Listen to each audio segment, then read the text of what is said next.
ระครูอภิวัฒนวิกรมวัดปากตังเจริญตำบลดอยลออำเภอดอยลอจังหวัดเชียงใหม่เจิญรับฟัง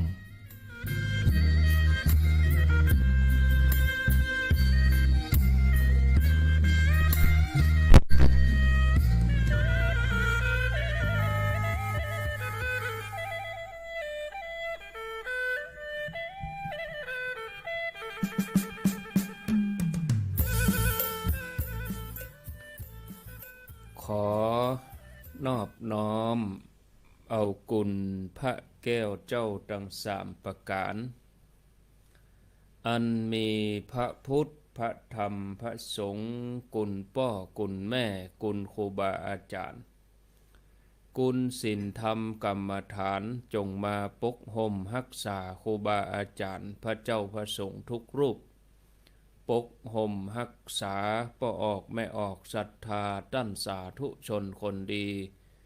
ผู้สนใจใฝ่ในธรรมทุกท่านขอถวายความเคารพแสดงความนับถือพระมหาเถระพระเถรานุเถระเจ้าคณะพระสังฆาธิการครูบาอาจารย์เจ้าที่เปิดวิทยุฟังอยู่ที่วัดที่ว่าเวลานี้จุตนจุองค์พร้อมกันนี้ขอถวายความเคารพแสดงความนับถือท่านพระครูสุเมธธรรมเสวีเจ้าอาวาสวัดม่อนฤาษีผู้ร่วมสนทนาธรรมประจำวันนี้ด้วยความเคารพอย่างสูงครับเจริญปอนศรัทธาญาติโยมท่านสาธุชนทุกคนทุกท่านป่าอุ้ยแม่อุ้ยนักศีลนักบุญเท่าแก่น้อยใจยิงตั้งหลายมาปะกันแล้วเนอมาปะกันแล้วมามาปะกันในรายการสาระธรรมยามแลงเวลาบ่าย3 โมงเป็นต้นไป15 นาฬิกาจนถึงเวลา17 นาฬิกาบ่าย3 โมงถึง5 โมงแรงเป็นประจำทุกวันพุธที่อาตมาภาพพระครูอภิวัฒนวิกรมวัดปากตังเจริญพร้อมกับท่านพระครูสุเมธธรรมเสวีวัดม่อนฤาษีจะได้มามาพบญาติโยมท่านทั้งหลายหลังจากที่ห่างหายกันไป 3-4 สัปดาห์อาตมาภาพก็ได้ดำเนินรายการไปตนเดียวพ่องเฮอตุลุงยองแตนพ่องรายการสนทนาธรรมนี่ก็ห่างหายไปเกือบเดือนเหมือนกันเนาะเนื่องจากว่าแต่ละตนแต่ละองค์ก็มีศาสนกิจมีภารกิจที่จะต้องปฏิบัติแตกต่างกันไปเมื่อว่างเว้นก็มามาจากับศรัทธาญาติโยมหลายท่านหลายคนก็ตั้งหน้าตั้งตารอรายการนี้เวลาบ่าย 3ได้มาพบญาติโยมวันนี้ก็มาปะญาติโยมเหมือนเก่าเหมือนเคยขอบคุณอนุโมทนาบุญกับสถานีวิทยุแต่ละที่แต่ละแห่งที่เปิ่นรับสัญญาณนำรายการนี้ไปสู่ผู้ฟังทางบ้านบ่ว่าจะเป็นที่ 89.50 บ้านทุ่งเรดิโอบ้านทุ่งเรดิโอตั้งอยู่ที่บ้านป่าซักตำบลบ้านกลางอำเภอสันปะตองจังหวัดเชียงใหม่เป็นประจำทุกวันละ1 ชั่วโมงจันทร์ถึงศุกร์แล้วก็มาเจ้าตี 5 ถึง 7 โมงเป็นประจำทุกวัน FM 104.50 สถานีวิทยุเพื่อการศึกษาพระพุทธศาสนาและวัฒนธรรมตั้งอยู่ที่วัดฝายหินตำบลสุเทพอำเภอเมืองเชียงใหม่โดยท่านพระครูสมุวิสุวัตรวรกิจโจได้ทำการเชื่อมสัญญาณนำรายการนี้ไปสู่ผู้ฟังทางบ้านอยู่3 ช่วงเวลาช่วงเวลาแรกก็ตี 3 ถึง 7 โมง ช่วงเวลาเมื่อแรงก็บ่าย3 ถึง 5 โมงแรงเมื่อค่ำยามคืนก็มีบางวันก็รับ2 ทุ่มเป็นต้นไปเมืองฝางก็อนุโมทนาที่ FM 100.25 สถานีวิทยุคณะสงฆ์อำเภอฝางโดยเมตตาปรมีธรรมหลวงพ่อพระครูสุจิตานุรักษ์หลวงพ่อเจ้าคณะอำเภอฝางเจ้าอาวาสวัดพระบาทอุดมนำบ่อชาวาสำนักวิปัสสนาในเมตตาปรมีธรรมของหลวงพ่อพร้อมกับพระคุณเจ้าหน้าที่ได้เชื่อมสัญญาณเอารายการนี้ไปสู่ผู้ฟังต่างบ้านอยู่3 ช่วงเวลาเหมือนกันช่วงเวลาแรกก็ตี 3 ถึง 6 โมงช่วงเวลาที่2ก็บ่าย 3 ถึง 5 โมงแรงแล้วก็ช่วงเวลาสุดท้าย2 ทุ่มถึง 4 ทุ่มเป็นประจำทุกวันอันนี้บ่มีวันหยุดส่วนทางเมืองแม่แจ่มมนต์เสียงธรรมเมืองแจ่มมนต์เสียงธรรมในเมตตาปรมีธรรมหลวงพ่อพระครูมงคลวิสิทธิ์หลวงพ่อเจ้าคณะอำเภอแม่แจ่มวัดบุพารามอันนี้ก็เชื่อมสัญญาณอยู่3 เวลาเหมือนกันตี 3 ถึง 7 โมงแล้วก็บ่าย 3 ถึง 5 โมงแรง2 ทุ่มถึง 4 ทุ่มอันนี้ก็ขออนุโมทนาเจริญปอนอนุโมทนากับญาติโยมท่านผู้ฟังทั้งหลายตัวติดตามเข้ามาบอกว่าจะเป็นตั้งวิทยุบอกว่าจะเป็นตั้งเฟซบอกว่าจะเป็นตั้งระบบถ่ายทอดทุกช่องทางเนาะ YouTube ของวัดไฟหินตัวติดตามฟังย้อนหลังก็ได้อันนี้ก็ขออนุโมทนาพร้อมกันนี้ก็แจ้งญาติโยมทั้งหลายที่ต้องการจะฟังรายการเมื่อค่ำยามคืนเนาะตั้งแต่4 แยกเสมิงล่องไต้เข้ามาญาติโยมก็ฟังได้ทุกคืนที่ FM 90.25 แม่วางเรดิโอในส่วนของทางอำเภอเมืองละปูนอำเภอป่าซางบ้านทาอันนี้ติดตามรับฟังที่บ้านเป็นเรดิโอ 96.25 เป็นประจำทุกวันอันนี้แจ้งญาติโยมสะเตือเมื่อค่ำเมื่อคืนนอนบ่หลับเนาะติดตามรับฟังกันเวลาเมื่อคืนมาเจ้านี่ก็ฟังกันตลอดอยู่แล้วนะอนุโมทนามาปะกันแล้วบ่เฮือได้ขาดแคลวเสียเวลาอาตมาก็ได้เกริ่นได้อู้กับญาติโยมเรื่องสถานีเรื่องรายการเรื่องเวลาผ่านไปตอนนี้ 15:15 นาทีผ่านไป15 นาทีชั่วโมงแรกนี้ก็จะเป็นการอู้กันจาสนทนากันไปชั่วโมงที่2เอาก้อยมาเปิดสายในเวลาประมาณ4 โมงครึ่งเนาะหรือว่า 16:30 นาทีแต่ชั่วโมงแรกนี้ก็จะเป็นการฮือธรรมะกับศรัทธาญาติโยมตอนนี้ได้เวลาพอสมควรดีแล้วขอนิมนต์ท่านพระครูสุเมธธรรมเสวีได้พบปะศรัทธาญาติโยมขอนิมนต์เลยครับนิมนต์ครับขอน้อมเอาคุณแก้ว3 ประการ เป็นที่จังที่เปิ่งที่ระลึกกราบคารวะครูบาอาจารย์ทุกๆรูปที่รับฟังตามสถานีวิทยุหลายสถานีที่ท่านอาจารย์พระครูอภิวัฒนวิกรมเชื่อมต่อสัญญาณเจริญปอนคณะศรัทธาญาติโยมทุกๆคนสวัสดีท่านอาจารย์ครับก็วันพุธเนาะได้มาปะกันกี้อาจารย์ก็เสียวหน่อยว่าหายไปก็เมินได้เป็นเดือนก็ถ้าบ่มีธุระปาปังอย่างแต่ว่าก็บาขาดเนาะแต่ถ้ามีธุระไปหั่นไปนี่พ่องก็บอกท่านอาจารย์ว่าวันนี้บ่ว่างแต่เนอะเจ้าขอนิมนต์ท่านอาจารย์ออกตามปกติเถอะที่จริงตัวเก่าก็ห้ามก็เฮียนมาแล้วเนาะเอาปฏิบัติก็ยังบ่ได้ถึงไหนแต่ว่าก็อ้างเอาคำสอนที่ได้ห้ามได้เฮียนมาครูบาอาจารย์เพิ่นบอกกันมารุ่นต่อรุ่นกันมาก็บอกสืบกันไปบางทีก็เมไปพ้องเกิน ตำราไปพ่องหรือว่าก็ตัดตอนไปพ่องโอ้แบบภาษาเจ้าบ้านเฮาเนี่ยนะถ้าเป็นภาษาคัมภีร์แต่ว่าบางทีอย่างต้นฉบับเนี่ยเขาแล้วก็เอาเรื่อง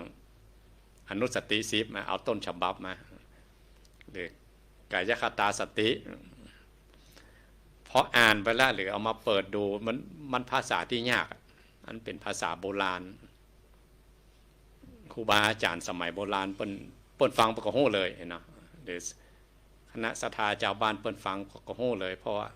เป็นภาษาของเปิ้น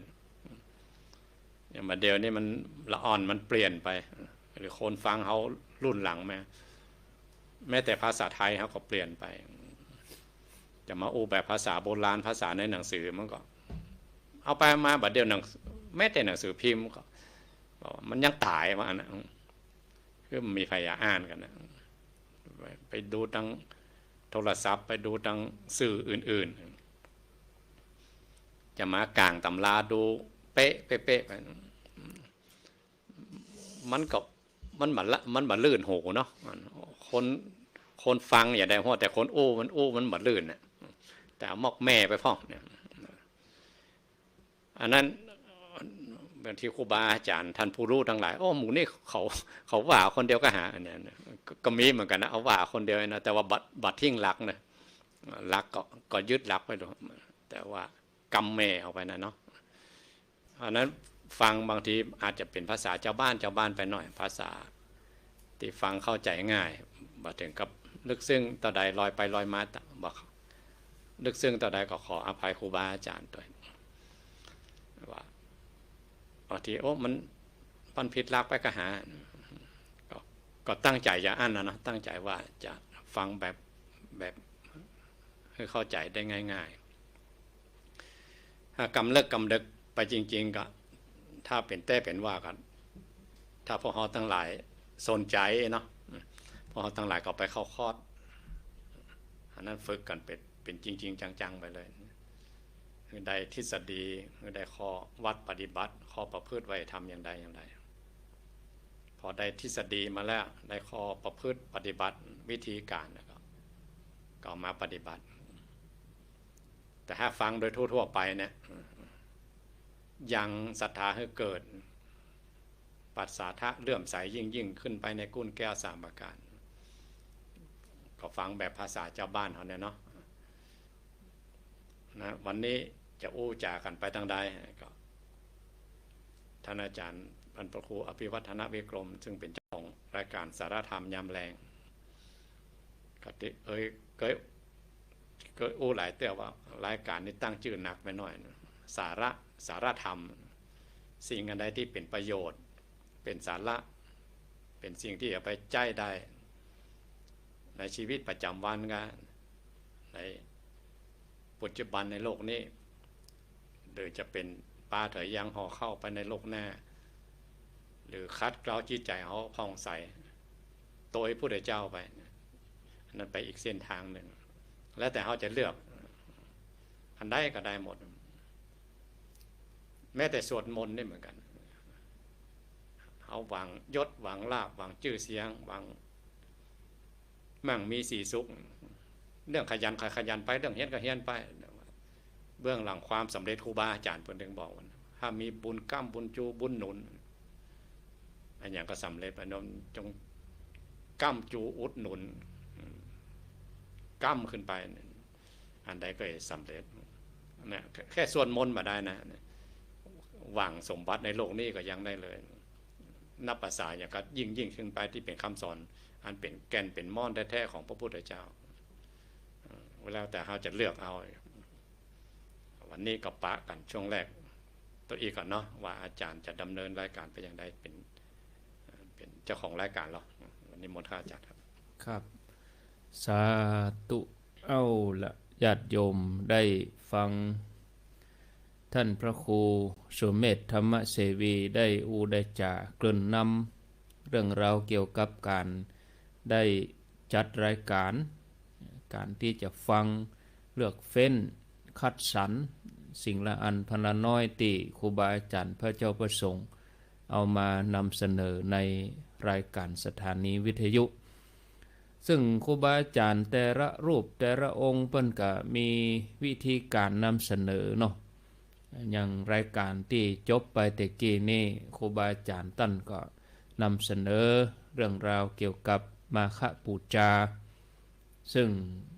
ตลอดสัปดาห์นี่เป็นสัปดาห์ส่งเสริมพระพุทธศาสนาสัปดาห์แห่งมาฆบูชาเปิ้นก็จะมีการประดับธงพ่องเนาะรณรงค์ให้ร้านค้าต่างๆได้งดขาย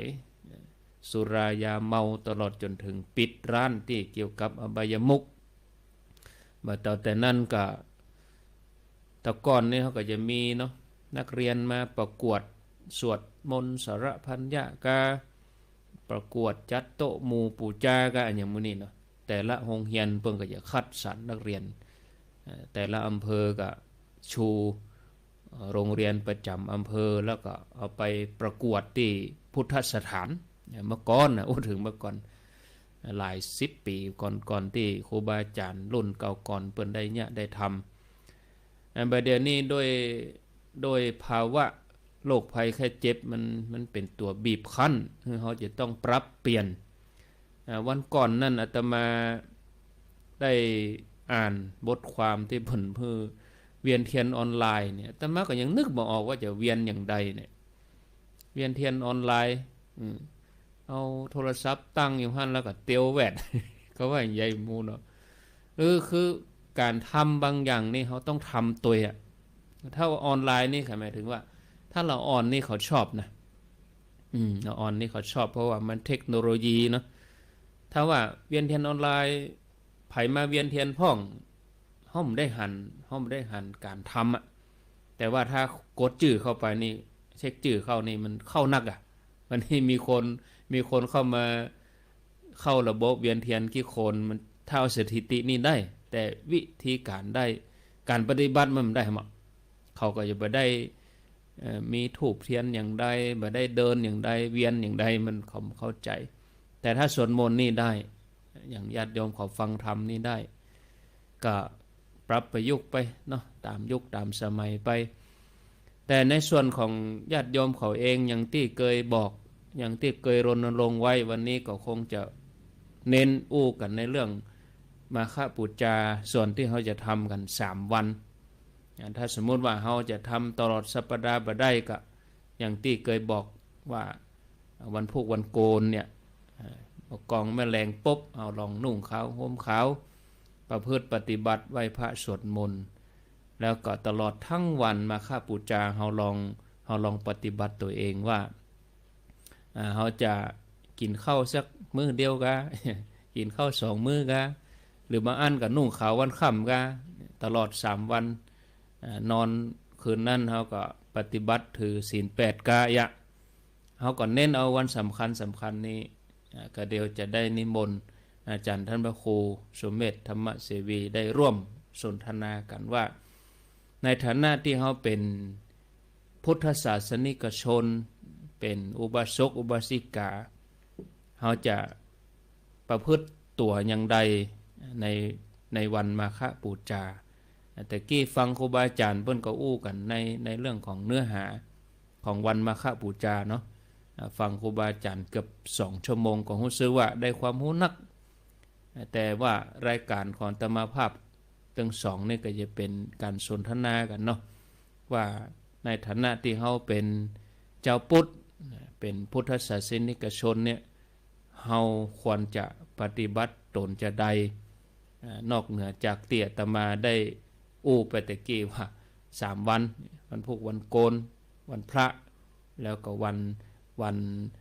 แหมค่ำนั่นญาติโยมท่านทั้งหลายเนาะนิมนต์ครับอาจารย์ธรรมครูครับเกี่ยวกับมาฆบูชาก็เอาเรื่องราวต้นเหี่ยก่อนเนาะที่มาที่ไปเบื้องต้นเหี่ยก่อนตามแบบฉบับในแนวที่อาจารย์ธรรมครูจะนำเสนอนี่เนาะครับนิมนต์ครับสาธุสนทนากันเด้อครับตอบโต้กันเนาะบ่ถือว่าเสียมารยาทนะแทรกได้ทุกเมื่อเนอะอาจารย์ว่าที่มาที่ไปครับเขาว่ามาคะนี่แปลว่าดวงดาวบนท้องฟ้าป่ะพระอาทิตย์นี่โลกกับพระจันทร์นี่มันหมุนรอบกันหรอ ครับแล้วโลกกับพระจันทร์นี่หมุนรอบดวงอาทิตย์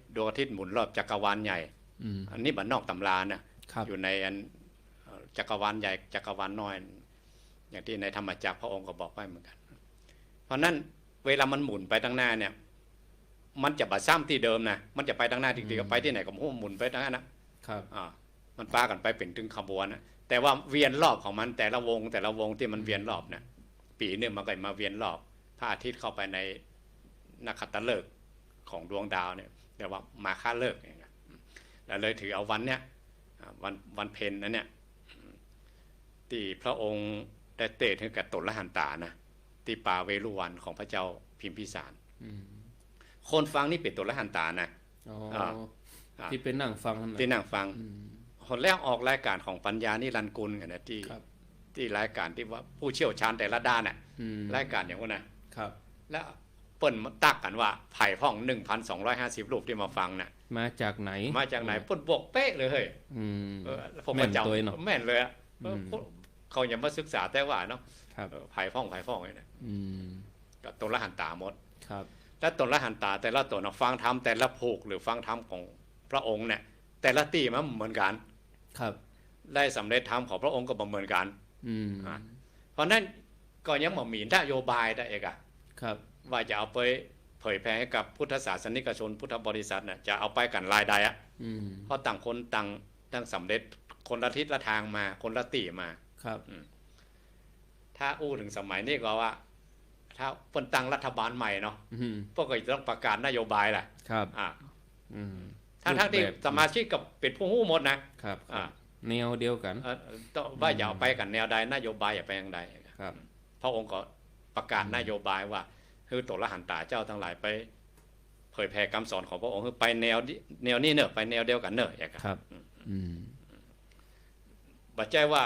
คำสอนชนิดนี้บัดใจว่ามาประพฤติปฏิบัติตนที่ฟังนั่นบัดใจนะนั่นปนโลกกันหมดละตนละหันตาหมดละคือเอาไปเผยแผ่แล้วพระองค์ก็บอกว่าจะไปตนเดียวเนอะจะไปหลายตนไปตนเดียวเพราะว่ายังมาหลายเตื้อต่างคนต่างไปกันเนี่ยถ้าพระองค์มาตั้งมั่นที่กรุงราชคฤห์เนี่ยอย่างเมืองของพระเจ้าพิมพิสาร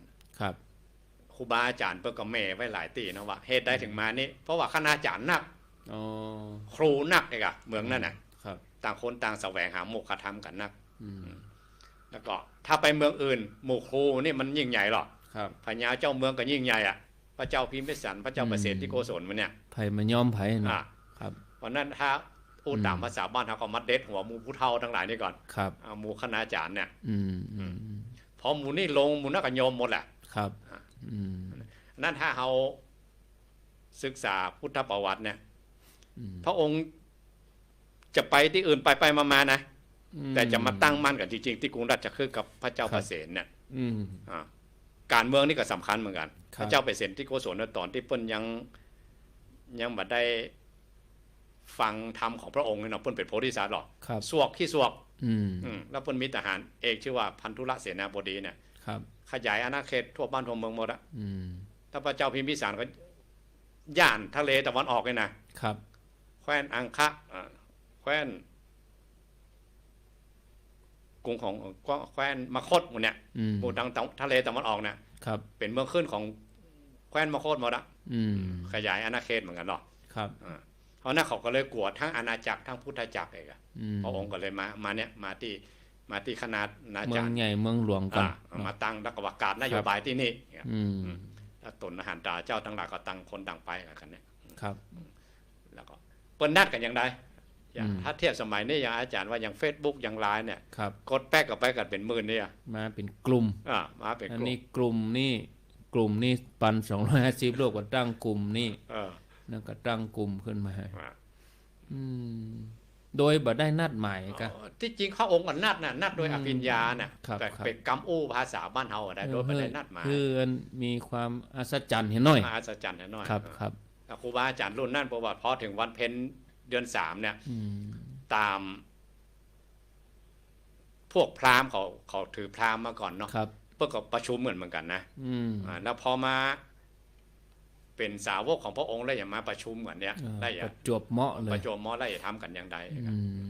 ประชุมแล้วจะเอาหัวข้ออย่างมาอู้กันไอ้เนาะเพราะต่างคนต่างเปิ้นสำเร็จปฏิสัมพิทายานหมดนะคือหู้แจ้งเห็นจริงหมดอ่ะครับแต่ว่าจะเอาไปสอนอย่างไรกะยังบ่มีนโยบายนะพระองค์ก็ประกาศนโยบายให้ว่าเอาอย่างนี้เนี่ยไปสอนเนี่ยครับเป็นวันประกาศโอวาทปาติโมกข์มีแฟนคลับท่านอาจารย์ไผ่คนนั้นที่ถามเขาแล้วครับโอวาทปาติโมกข์กับปาติโมกข์ได้เหมือนกันก็ฮะนั่นปาติโมกข์ที่พระสวดนะอันนี้ถ้าปาติโมกข์นี่ตุเจ้าในโบสถ์ส่วนในบทสวดคือทุกเกิงเดือนไปทวนศีลกันเนี่ยกะครับนั่นคือศีลว่าเขามีทะลุด่างพร้อยพุทธอย่างพ่องศีลข้อวัดปฏิบัติมันปิ้นกระตามาพอตัวเก่าอ่ะครับบกพ่องที่ไหนพ่องแล้วเปิ้นยกย่องนะอันไผจะพันษาหนุ่มภาษาแก่กระจ่างเด้อท่านผู้เฒ่าทั้งหลายต้องนั่งทั้งหลุมหมดนะตนสวดนะอยู่บนไหว้กันของงอบของแง่แบบครับถือว่าเขาลบธรรมของพระองค์15 วันต้องมาทวนศีลกันครับอันนี้เรียกว่าปาติโมกข์โอวาทปาติโมกข์นี่มีครั้งเดียวอ๋อนี่พระองค์ตรัสเองพระองค์ตรัสเองแล้วมีครั้งเดียวได้นะครับแล้วคนฟังนี่เป็นตัวละหันตาหมดเลยนะลักใหญ่ใจความคือมี3อันนั่นก็คือทำความดีละเว้นความชั่วทำจิตใจให้ผ่องใสแล้วยังมีต่ออยู่เนาะอันนั้นเป็นหลักการเป็นหลักการแล้วก็เป็นจุดมุ่งหมายสูงสุดเลยกันบ่มุ่งไล่บ่ทำไล่อย่างนั้นน่ะแต่ว่าหลักการที่เบื้องต้นเนี่ยเขาอย่างนี้อย่างใดพ่อนึกถึงกรรมหลวงพ่อช้างเคยได้อ่านปะครับคนทำความดีจะทำดีขนาดไหนถ้าบัลละชั่วหลวงพ่อว่ามันจะดีมันบัดดีแต้ว่าน่ะต้องละตัวละชั่วตัวยังสำนวนสมัยใหม่เนี่ยเขาบอกคิดบวกเนี่ยครับมีครูบาอาจารย์บางตนเทียบเหมือนกันนะคิดบวกนี่เหมือนกับเพราะว่าหลุมซ่วมมันเหม็นครับเขาคิดบัดดีบัดดักทำอย่างบัดดีบัดดักด้วยกายว่าใจแล้วเอาลูกหลังไปถมมันคิดบวกหรอครับแต่อันไหนมันไม่ได้ล่างอ่ะมันเป็นของเหม็นเป็นอย่างเก่าอยู่มันเหม็นอยู่เก่าแต่มันมักหมมอยู่เพื่อนนั้นอันนั้นต้องล่างด้วยกันต้องขุดออกมาล่างอ่ะต้องล่างต้องสูบซ่วมออกเองอ่ะต้องล่างตัวล่างของที่มันบดีตัวนะแล้วก็ทำความดีเพิ่มเข้าไปครับถ้าทำจิตใจให้ผ่องใสนั้นอันนั้นเส้นทางที่พระองค์ปฏิบัติแล้วเนาะอันนั้นเป็นเรื่องของการปฏิบัติ2 อย่างนี้ที่เบื้องต้นที่ละชั่วทำความดีเนี่ยครูบาอาจารย์คณาจารย์ต่างๆเปิ้นสอนกันหมดอะสอนกันได้เองอะครับบัดต้องถึงมือพุทธเจ้าเนี่ยมันต้องถึงมือขนาดนั้นพระเจ้าจักรพรรดิเพิ่งก็ทำได้นะปาคนไปสวรรค์ไปคนเป็นพรหมเป็นอย่างเนี้ยโพธิสัตว์เจ้าทั้งหลายก็สอนได้แต่เส้นทางที่3เนี่ยต้องมีองค์สมเด็จพระสัมมาสัมพุทธเจ้าเท่านั้นมันทำจิตใจให้ผ่องใสนี่จะคัดเก้าอย่างไรคัดเก้าสูงสุดถึงขั้นเรียกว่าชมุดเฉทประหารครับลุดปนเลยลุดปนเลยตัดขาดได้เลยเนาะออกจากโลกวัฏสงสารไปครับในโอวาทปาติโมกข์เนี่ยจะบอกไว้จุดมาสูงสุดคือปนออกจากโลกวัฏสงสารนี่หมายถึงว่ามาฆบูชานี่พระองค์ตรัสเฉพาะส่วนของพระสงฆ์ 1,250 รูปเฉพาะเลยตนละหันตาตัวเฉพาะเลยคือไปประกาศนโยบายแล้วถ้าเป็นยังญาติโยมนโยบายเนาะแล้วคือไปสอนอย่างเฮาตั้งหลายเฮาเป็นฆราวาสญาติโยมนี่เฮาจะดึงเอาหลักส่วนไหนมาปฏิบัติที่พระองค์ตรัสไว้กับพระสงฆ์เนี่ยเอา3อย่างนะอันตั้งป่ายนะมันนักลงไปจุดมุ่งหมายหรือวิธีอย่างมันนักลงไปเอาเนี่ยตัวเนี้ยยึดเอา3อย่าง3อย่างนี่นะทำความดีตั้งแต่ครูมาแล้วทำความดีนี่ทำอย่างใดทำอย่างใดความดีนี่อยู่บ่ได้เนี่ยยังอีกก็ทำความดีกะอยู่บ่ได้เนี่ยเพิ่นว่าเทียบมันไปอวดโต่งเพิ่นเตียวแหวดไปแหวดมาโอ้โต่งนี่กว้างแต่ก็เฮาก็ทำความดีแล้วเฮาก็บ่ได้เนี่ยยังไผเฮาก็อยู่บ่ได้เรียกว่าความดีหรือเปล่าอันใจกะโอ้จะก็ยกตัวอย่างอาจารย์ประเสริฐอุทัยเฉลิมเพิ่นถึงเขียนหนังสือไว้หรอครับเพิ่นเล่าขอนป่อเพิ่นเองป่อเพิ่นเป็นทหารครับอายุ60ก็ปลดเกษียณแล้วเพิ่นเป็นคนแข็งแรงเนาะทหารเนาะฟิตร่างกายตลอดเลยกะถีบรถถีบจักรยานเนี่ยนะออกกำลังกายตลอดฟิตตลอดพออายุประมาณ70แล้วมันรู้สึกว่ามันบ่สบายต้องเลยนะแล้วก็ลูกหลานก็คือไปหมอกวดหมอว่ามันเป็นพังผืดหรอกพาบอกพ่อแข็งแรงพาเลยเอาเลยพ่อเมื่อมันนั้นไปกวดข้างที่2เป็นมะเร็งนะครับ เปิ้นเป็นคนดีมาตลอดนะแล้วก็ลูกหลานจะเข้าคลอดเข้าอย่างป้อส่งเสริมเลยไปเลยทำความดีทุกอย่างแต่คนก็ฮู้ด้วยนะลูกน้องก็ฮู้คนในครอบครัวก็ฮู้เจ้านายก็ฮู้เพื่อนฝูงก็ฮู้ว่าเปิ้นเป็นคนดีจริงอ่ะครับแต่ก็พอถึงวันป่วยไข้มาบ่สบายแล้วมันวางเวมันหมอซ่อที่เปิ้งมันปะครับความดีที่ตัวเก่าทำมันนึกได้แต่มันยังบัดใจเป็นที่เปิ้งได้อีกอ่ะก็ถามลูกหลานแหละแต่ก่อนนั้นลูกหลานก็จวนไปนะแล้วป้อแล้วเป็นคนดีแล้วเหรออย่างแล้วแค่นี้ก็ดีแล้วเหรอก็ลูกหลานก็โหว่าป้อเป็นคนดีแต่ว่าจวนไปเข้าคลอดไปประพฤติปฏิบัติให้ยิ่งขึ้นไปแต่พอร่างกายตัวเก่าเจ็บไข้ได้ป่วยมาซ้อหาที่เปิ้งมันซอกเปิ้งมาได้อะคุณงามความดีเบื้องต้นนี่มันเหมือนจะที่เปิ้งได้หรอถามลูกหลานละแล้วอย่างนั้นไหนลูกหลานก็บอกป้อลองรับตาแล้วนึกว่าตัวเฮาไม่ใช่ของเฮาเราอย่าครับเปิ้นว่าเฮารับตานึกไว้เข้าไว้มันถึงเป็นแท่งทึบเลยว่าตัวตนของเฮาจริงๆมันบอกปล่อยเบาวางมันแบบสวะมันสวะมาได้มันว่าเป็นของเฮาอยู่อ่ะก็เลยบอกลูกหลานบอกว่ามันเป็นของอีป้อนะกะไม่เป็นของใครฮะหมอครับแล้วเราอีป้อลองสวะว่ามันไม่ใช่ของเฮามันเป็นของธรรมชาติมันมาได้มันเป็นของอีป้อนั่นแหละลูกหลานก็เลยเอกะป้อนี่เหมือนกับเรือครับออกไปกลางทะเลแล้วเรือหัวแล้วเรือจะล่มแล้วมาสอนว่ายน้ำมันไม่ใช่คนละอย่างเนาะคนละอย่างมันต้องเฟิร์กกันตั้งแต่บนบกมาแล้วเอกะแล้วพอเหือลมแล้วก็ว่ายได้เลยอ่ะแต่อันนี้เหือลมแล้วมาว่ายเจ็บไข้ได้ป่วยเป็นมะเร็งได้จะตายแล้วอันนี้อาจารย์ประเสริฐอุทัยเฉลิมเปิ้นเล่าขวัญป้อเปิ้นเองนะครับเปิ้นมาเป็นตัวอย่างกับลูกศิษย์ทั้งหลายว่าถ้าเขาทำคุณงามความดีแค่ในโลกนี่มันยังบอกปอเด้อมันยังเป็นที่เปิ้งเด้อมันยังมีการเวียนว่ายตายเกิดกันอยู่ต้องให้ยิ่งขึ้นไปคือ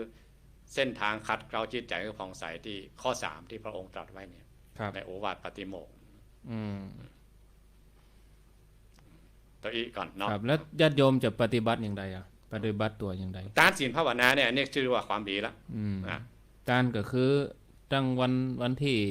26ที่จะถึงเนี่ยทานอย่างไรเนี่ยอย่างไรลูกมาทำบุญตักบาตรนี่นะถ้าเขาลองตั้งความปรารถนาว่าครูบาอาจารย์เปิ้นมากุมบาตรเนาะอย่างน้อยๆเขาก็ได้กุมบาตรนี่เป็นบุญที่ยากแล้วก็เป็นบุญที่ง่ายนะครับยากอย่างไรยากเพราะเขาต้องใส่เป็นประจำวันไหมก่อน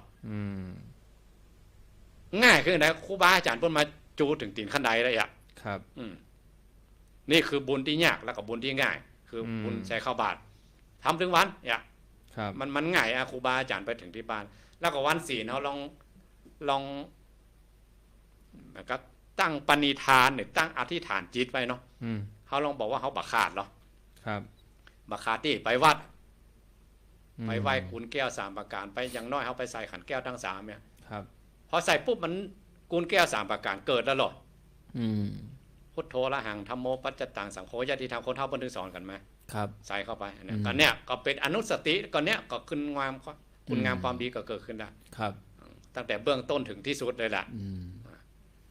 รักษาศีลรักษาไว้ตลอดทั้งวันก็สมาทานกับครูบาอาจารย์ทานก็มีให้นะศีลก็มีให้นะภาวนาเพิ่นถึงบอกอินมังทานนะกัมมังบางทีเพิ่นแถมสวดมนต์ไปแถมเนี่ยครับบางทีบางวัดเพิ่นก็มีเนาะมีการจัดเทศจัดยังเข้าคอร์สปฏิบัติ3วัน7วันนี่ก็มีนะวันสำคัญเนี่ยวันวิสาขะวันอาสาฬหบูชาวันมาฆะเนี่ยครับทานศีลภาวนาได้เขาไปขยันมั่นเพียรอย่างตั้งนอกอันนั้นแม่นก็อันนั้นมันอย่างที่บอกว่าอย่างที่ป้อของอาจารย์ประเสริฐอุทัยเฉลิมนะมันเป็นความดีแบบโลกก็แม่นนั่นนะมันแต่มันความดีแบบโลกแต่ความดีทางธรรมนี่กะแต่ว่าถ้าว่าบางทีไปวัดบัสะดวกอีเนาะเอาเนี่ยได้ก็ครูบาอาจารย์เพิ่นมากุมบาตรเวลาอยู่บ้านอันนี้เรื่องทานนะครับศีลเท่ากับสมถะคนเดียวบ่มีเอาได้หรือว่าได้ว่าคนเดียวได้ว่าก็พระมหาชนกอยู่กลางทะเลเพิ่นยังเอาคนเดียวบางคนก็ว่ามันเอาว่าคนเดียวมีตู้เจ้าอย่าเพิ่นว่าให้เพิ่มความมั่นใจบ่ได้ต้องมีรูปแบบมีรูปแบบต้องมีขันดอกขันยังก็เลยบอกคือคนเฒ่าว่าถ้าไปวัดบ่สะดวกก็เอาขันมาตั้งเหมือนเฮาไปวัดน่ะเอามาตั้งไว้ที่หน้าโต๊ะหมู่ที่ใกล้หิ้งพระหั่นนะเอาดอกเอาดวงมาใส่คนเดียวเลย สมทานคนเดียวโยงขันคนเดียวเลยสัจจะเอาแต่อาจารย์ว่ามันนำใจมันมั่นใจครับมันก็เรื่องมูนี้ก็ต้องมีย่อมจิตย่อมใจมีหน่อยมีหน่อยสักขีพิญาณแต่ว่ามันบ่พิษรักเนอะฮะสมทานคนเดียวนะอย่าเกยอู้กันหลายเตื้อมาเนาะพระมหาชนกอยู่กลางทะเลอยู่กับไผ่อยู่คนเดียวอ่ะยังเปิ้นยังว่าได้เนาะแต่ตอนแรกไหว้ด้วยกำลังดอกเก่านะยังมาได้สมาทานศีลนั่นนะฟ้าดินมารับรู้นะแต่เพราะว่าหันพระจันทร์เต็มดวงเลยกะโอ้อันนี้เดินเป่งแล้วนี่อมน้ำทะเลบ้วนปากกันมาเนี่ยของปากสะอาดเปล่งว่าจ่าวันนี้พระจันทร์เต็มดวงข้าพเจ้าขอสมาทานอุโบสถศีลเนี่ยพอตั้งสัจจาดอนฟ้าดินกระเทือนนางเมฆลาประชุมมันหู้เลยอ่ะตนบุญเดือดร้อนเนี่ยว่าอยู่กลางทะเลอ่ะอันนี้ศีลได้อำนาจของศีลเนี่ยเกิดจากการสมาทานเอาคนเดียวก็ได้ญาติโยมจะเพิ่มแหมอันหนึ่งก็จากที่เขาสวดธรรมดาเนาะเขาก็ปรับมาเป็นสวดมนต์แปร3 วันนี้เขาจะได้หู้ความหมายแปรก็สวดมนต์แหมหน่อยจากที่นั่งภาวนาปกตินั่งแล้วก็นอนรับเขาก็จะเอาเห็นสักชั่วโมงนี่ก็ได้แล้วปฏิบัติตัวเองสวดมนต์แปลผมสวดได้แต่ภาษาแต่ภาษา2ครับปุ่นประจำภาษาเตียนวัดเวียงลุ่งหลวงพ่อเปิ้นลูกทางอีสานมาเนาะเปิ้นเอาของหลวงพ่อสวนโบกมาผมว่าจนสุดเลยแม่จบหมดเลยกี่บทหลวงพ่อดีนะถ้าโยมถ้าศรัทธาเขาสวดแปลตัวนะโอวาทปาฏิโมกข์ก็อยู่ในนั้นนะท่านนามยังโอวาทปาฏิโมกข์ปาทั้งผานามาเสปัจฉิมโอวาทก็มีหั่นมีหั่นหมดอ่ะปฐมโอวาทก็มีหั่นครับได้สวดแปลเนาะก็นะก็ครูนี่ก็ดีเหมือนกันเนาะตู้หลวงเปิ้นทำอ่ะเอาเป็นลูกว่าก็ต้องหลวงพ่อว่าได้แนวเลยจำตั้งหันมาเนาะเพราะตอนหนุ่มๆนี่จำเฮ้ยครับแต่พอเท่ามาอย่างมันเอาใหม่แล้วจำยากละลืมไปละลืมได้ของเก่าทั้งนั้นอันใหม่เข้าไปนิ่มจำแล้วประจำก็ดูตำราเอาไม่ใช่พิษรักหรอกเป็นการสาธยายหรอกครับก็จังมีเวลาโยมขอถามบทนั้นบทนี้สวดได้ก็มีตลอดคำถามเหล่านี้เพื่อเพิ่นบ่มั่นใจญาติโยมบ่มั่นใจถามก็มันแล้วใจหน่อยแทงเข้าไปได้ก็สวดได้ก็บทนั้นมันก็ได้ทุกบทแหละนะก็เป็นคำสอนของพระพุทธเจ้าแต่ว่ามีแต่เหมือนกันเนาะในบทนำเขาอย่าจะเรียกว่าบทคัดนะสังคีตันตัมปนามาเหแปลว่าครูบาอาจารย์พระสังคีตาจารย์เนี่ยเปิ้นจะมาเรียบเรียงใครเป็นพระสังคีตาจารย์เนี่ยพระอานนท์เนี่ยกะเกวเมสุตังสมัยยังข้าพเจ้าพระอานนท์ได้ยินมาอย่างนี้ว่าอ่ะมันก็ว่าไปเป็นสูตรละก็ขึ้นต้นอย่างนี้ก่อนเนี่ยได้ว่าสังคีตันตัมปนามาเหแต่ยังโอวาทปาฏิโมกข์เนี่ยนะพระองค์ขึ้นไปเลยอ่ะบ่ต้องว่าพระอานนท์ได้ยินมาอย่างนี้ว่าพระองค์ตรัสเองเลยอย่างธรรมจักรเนี่ยเทนได้บัดเรียกว่าปริตตันตัมพระปริตคือคำสอนของพระเจ้าอย่างนี้เนอะไม่ใช่นะสังคีตันตัมปนามาเหนะคือพระอานนท์เปิ้นเรียบเรียงว่าตั้งแต่เอวัมเมไปพระพุทธเจ้าตรัสอริยสัจไปพระพุทธเจ้าว่าเทวดาอินพรหมทั้งหลายมาฟังแล้วพระอานนท์มาเรียบเรียงเป็นหัวข้อเขาจะถือโอกาสได้เพียวแต่นหิ่งพระเพียวทุ่มหูก็ได้เหรอเนาะวันโกนวันพุกหรือบางอันกับแม่แรงมาวันก็จวนกันไปวัดไปวาเนาะวันดาวันโกนเขาก็ไปเพียววัดเพียววาล้างห้องน้ำเพียวศาลาเพียวหอฉันอีนะเพราะพระเนนประเดียวก็มีน้อยบุคลากรของวัดเนี่ยมีน้อยแล้วก็ง่ายอย่างบ้านญาติโยมหลังเดียวนะญาติโยมยังเพียวเป็นวันนะแต่ครูบาอาจารย์ก็โบสถ์เนี่ยวิหารเนี่ยศาลาว่าปฐโธเสนาสนะบ้านญาติโยมมีบางบ้านนี่ให้นิ่งเต็มที่นะเนาะแต่วัดนี่ประสิทธิ์ให้6ให้อันนี้มันจะไปดูแลใจใส่ใจใดอันนี้ก็เลยว่าบางทีเขานึกถึงวันเขาจะเป็นเนไปก็วันนั้นกะบุญที่จะเกิดเขาจะเป็นเนไปก็วันศีลจะเป็นเนก็วันแตะวันดาเขาก็ไปเอาบุญได้เพราะว่าบางทีอย่างวัดบ้านนอกบ้านนาเนาะอาจารย์เนาะพระเนนมีน้อยครูบาอาจารย์ก็พอบ่ทั่วถึงบางทีญาติโยมจึงไป เป็น200-300หลังคาอ่ะไปไปวัดก็วันศีลใหญ่ถึงเวลาก็วัดเนี่ยมาอุกมา มันก็บ่ม่วนใจหั่นให้มาอย่างนี้เขาใครฮือวัดสะอาดเนี่ยได้เขาต้องไปวันดาเขาเพียวม่วนวันพวกเขาไปนั่งก็หมู่เฮานั่นแหละเป็นนั่งเราต้องช่วยกันดูแลอย่างนี้ถึงเนี่ย new normal นะอันนี้ new normal แต่เนี่ยต้องหม้อเลยมันแปลว่าอย่างก็หมูต้องหม้อเลยนะต้องหม้อเลยนะ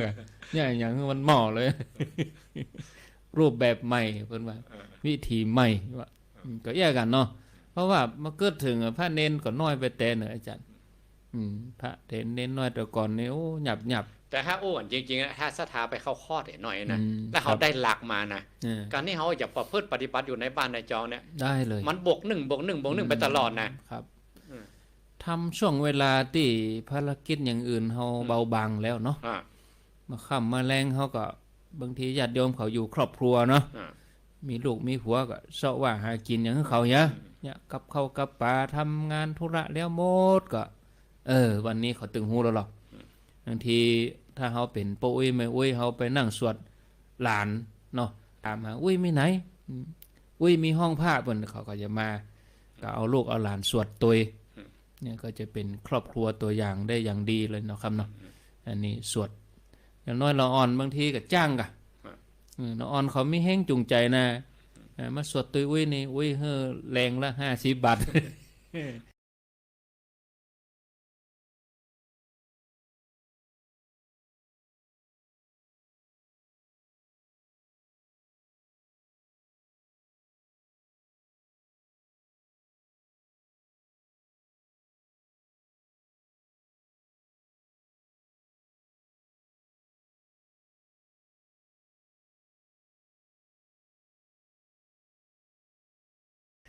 แรงวันโกน50เป็นกันสอนกันคนเท่าสอนลานสอนคนที่สังวร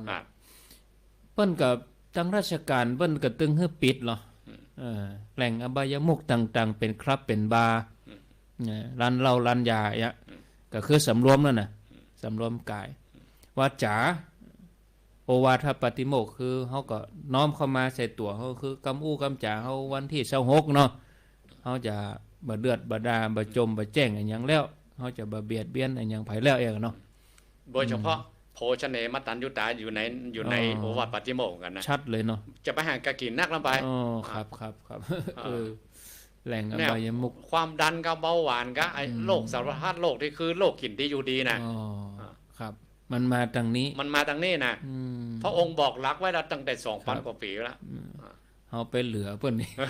เหลือกรรมเพิ่นนี่เนาะเลยบอกว่าสุขอนามัยก็ว่าอย่างว่ามันดีเกินลำไปครับ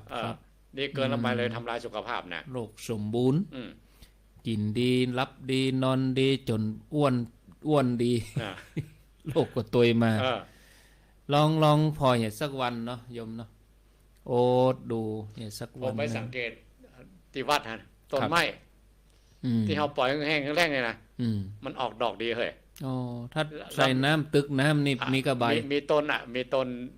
บ้านเฮาห้องต้นส้มสุกเนาะครับทางใต้บอกว่าต้นอโศกไทยผมเอากอกหน้าไปเปิดปืนเก้ามาเปิดก็ใส่เลยใบเขียวมาดอกเมางามใบมันน่ะแต่เขาปล่อยมันกันพ่องยุดน้ำก็ดอกบางทีเขาไปหันอย่างต้นดอกเหลืองๆเนี่ยดอกกวาวก็เหลืองอินเดียก็เนี่ยเหลืองเจียงไฮ้ก็นี่นะมันอยู่ดับปลาแห้งดินแห้งเนี่ยดอกงำเห็นนี่หันกุฏิเนี่ยเวลาที่ไปใส่น้ำนักตึกน้ำแต่ๆนี่มันมีดอกบางสัจธรรมบางเรื่องสัจธรรมบางเรื่องเนาะมันสู้ให้หรอมันสู้ให้เหมือนกันบอกหมอกเอาไว้เนาะต้องลึกเอาต้องลึกต้องฝืนเนาะบางทีตัวใจตัวเองล้ำไปมันก็เลินเล่ออย่างตู้จ่าเขาเนี่ยทำให้ประมาทบอกให้กี่ข้าวแรงแล้วอยู่ในโอวาทปฏิโมกข์เหมือนกันนะวางรักไว้เลยพระองค์วางรักไว้เลยชัดยากอย่างนั้นก็ห้ามห้ามไว้ห้ามใจไว้แมลงฟังเหาะต้องดอกกอห้องจอกนี่สั้นดีเป็นกุศลหรอพอเวทนาพิจารณาว่าศีลข้อนี้ห้องปูดอ่ะครับ แต่โยมมันได้นี่โยมเขาเสาะหาแหละเสาะหาก็ใส่ปากเป็นเรื่องใหญ่เลยกะเกิดว่าเฮาไปธรรมสัญจรที่ไหนนะได้กินข้าวแรงนี่เรื่องใหญ่เลยล่ะจะเตดยังได้ก็จ้างเถอะขอได้กินเถอะคือบางทีโยมเขาเปิ้นบ่ได้ฝึกมาเนาะแต่ถ้าเฮาลองฝึกพอเนาะมันเป็นเรื่องที่ยุ่งยากเหมือนกันนะเสาะถ้วยเสาะจอนคนนั้นจะกินอย่างนั้นคนนั้นจะกินอย่างนี้บางทีพอเปิ้นเอามาทายให้กันพอมันเป็นมื้อที่อร่อยที่สุดนะอาจารย์ยิ่งมันมีของย่อยมันมีอย่างเปิ้นว่าว่ายอดอาหารเนี่ยบ่ต้องว่าไปสวรรค์นิพพานเนี่ยแค่กินข้าวแรงนี่แต่กฎหลักของโอวาทปาฏิโมกข์เหมือนกันนะโยมเขาชีวิตคฤหัสถ์นี่กินปูกันไปตัวอย่าโทษเติมยอดอาหารเนี่ยนี่โอ้ถึงนะเฮาลองใจโอกาสสำคัญนี่เนาะโยมเนาะวันมาฆปูจาเนี่ยปฏิบัติปูจาของแท้เนี่ยครับปฏิบัติปูจาแต่เพื่อตัวเฮาเองตัวเนาะบ่แจ้กล้าเป็นหลักบ่ได้ก็เอาน้อมมาอุปนัยยิโกมาเป็นหลักข้อประพฤติปฏิบัติกับตนกับตัวเมื่อเกิดถึงมีขึ้นมาเฮาก็หนีห่างไกลจากอบายมุขวันก่อนนี่ไปที่วัดกิวแลเป้ามีโอกาสไปเทศก็นึกได้ที่ธรรมะท่านเลยนึกได้ว่าโยมหลวงปู่เปิ้นแปลงเหรียญแปลงหยังหรือว่าโยมได้วัตถุมงคลไปเนี่ยโยมเอาไปเนี่ยหยังก็ถามโยมพ่องก็เอาไปไหว้ไปสาพ่องก็เอาไว้กันผีนะเพิ่นว่านะบางทีเกจิอาจารย์บางรูปเปิ้นเป็นเอกเปิ้นดังตรงนี้เนาะผีกัวอย่างมีเหมือนกันหรอกครูบานั้นครูบานี่ครูบาผีกัวอย่างก็เลยบอกให้โยมว่าบางทีโยมผีที่บ่หันตัวเนี่ยเฮากลัวแต่ผีที่มันหันตัวนี่เฮาบ่กลัวกันนี่เนาะที่เป็นตัวเป็นตีนนี่นะผีที่มันเป็นตัวนี่คือมันผี6ตัวนี่ ผี6ตัวนี่นะเนาะโยมก็แปลงหน้างงว่าอันหยังเป็นผีเป็นตัวเป็นตีนแต่โยมไปเมากลัวอันที่มาหันตัวนี่อันที่หันตัวนี่โยมมากลัวโยมก็อันหยังที่หันตัวก็หมู่ผีเอวเมื่อคืนนั่นเนาะเที่ยวกลางคืนเนาะดูการเล่นการพนันเนี่ยเนาะคบคนชั่วเป็นมิตรแล้วก็เกียรติค้านการทำงานอย่างมื้อเนี่ยสิ่งที่เฮากลัวแล้วเฮาบ่กลัวแล้วก็เฮามีอย่างไว้ในจิตในใจมันเตือนสติเฮาเนาะเบิ่งให้เฮาไปหลงไปตรงนั้นเวลาเฮามีเหรียญมีพระครูบาอาจารย์เฮาจะไปเอี่ยวเมื่อคืนเฮาก็กำไว้เนี่ยเฮาจะไปกินไปเล่นเฮาเอามาไว้ที่จิตที่ใจห้อยคอเฮานี่แหละเอาระลึกนึกถึงแต่อย่างวันมาฆปูจานี่เฮาลองนึกถึงโอวาทพระพุทธเจ้าดูที่พระองค์ทรงตรัสมาเกือบ 2,000 กว่าปีเนาะเราลองนึกถึงโอวาทปาฏิโมกข์ที่พระองค์ได้วางแนวไว้อะในฐานะที่เป็นเจ้าพุทธเราลองตั้งใจปฏิบัติพอล้อก็ได้เนาะครับละอบายมุขนี้มันยังไม่ใจดีแต่นะคือละชั่วก่อนแค่ละชั่วอยู่นะละเว้นเนาะละเว้นยังไม่ใจดีเด้อถ้าดีต้องเพิ่มต้องเพิ่มเพิ่มยังได้เดี๋ยวเราไปฟังชั่วโมงที่2ตอนนี้ครั้งแหม5 นาที4 นาทีก็ยังไว้ได้ชั่วโมงแล้วครับได้พักสัก 3-4 นาทีเนาะคือ 89.50 ปดมเปิ้นได้ตัดสัญญาณเนื่องจากว่ารายการนี้เปิ้นรับ1 ชั่วโมงส่วนญาติโยมที่ฟังตังเมืองฟังตังฝ่ายหินฟังตังแม่แจ่มฟังติ่งห้วยตองซักอยู่ที่เก่าเนาะบ่ต้องไหลหนีไปไหนเตื้อจำเดียวอาตมาภาพกับท่านพระครูสุเมธธรรมเสวีจะขออนุญาตได้พักสักกำหนึ่งญาติโยมฟังไหลหนีไปไหนเตื้อเนอะกำเดียวก้อยมาปะกันในชั่วโมงที่2ต่อไปขอบคุณที่ 89.50 บ้านทุ่งเรดิโออนุโมทนากับลุงดมป้าเทียมวันพุทธวงศ์ญาติโยมมีคำถามกึดใจได้ก็เขียนไว้เนาะเขียนไว้แล้วก็เดียวแหมสกรรมไปอู้จากันในชั่วโมงที่2เวลาประมาณ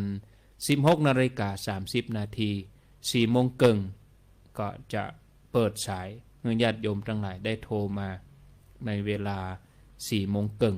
ตอนนี้ขอได้พักไว้เพียงเท่านี้ก่อนขอเจริญพร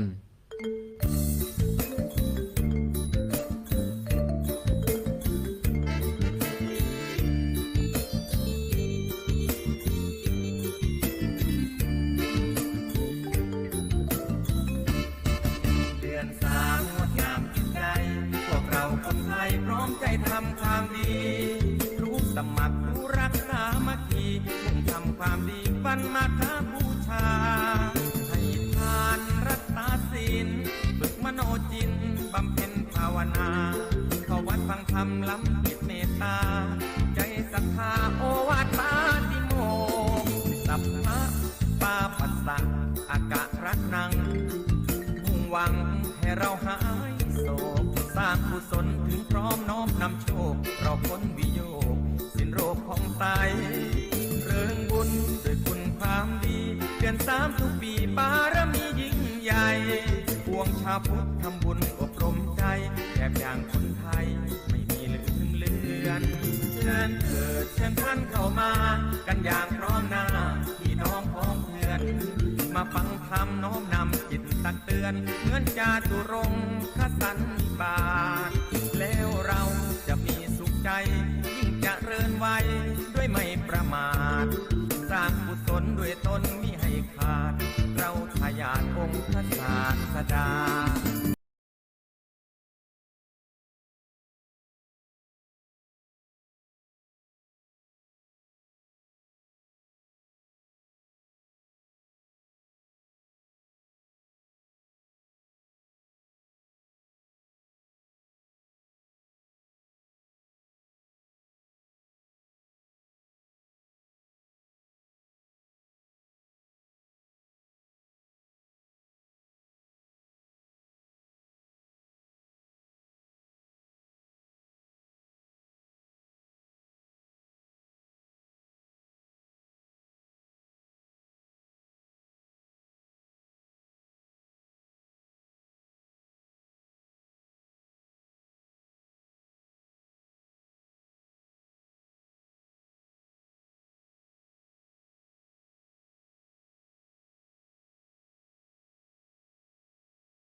ใจ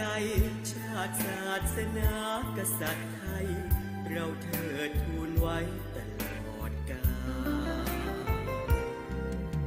ล ร่วมกันเสริมส่งพุทธศาสตร์สืบไป ด้วยใจสมัครสมานสัญลักษณ์นพเกาจะเป็นสีวิญญาณ เบิกบานเพราะแสงธรรมส่องทั่วโลกา พวกเราชาวพุทธมามกะ ขอเชิญคุณพระปกปักรักษา เป็นร่มโพคุ้มครองชีวา โดยจิตกุศลเมตตา เป็นสุขหันษาทั่วเธอ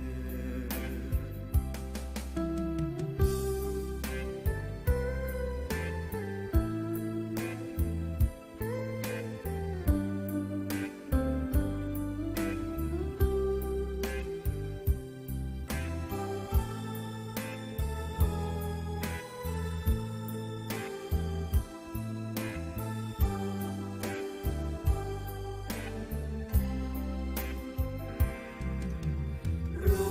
วมกันเสริมส่ง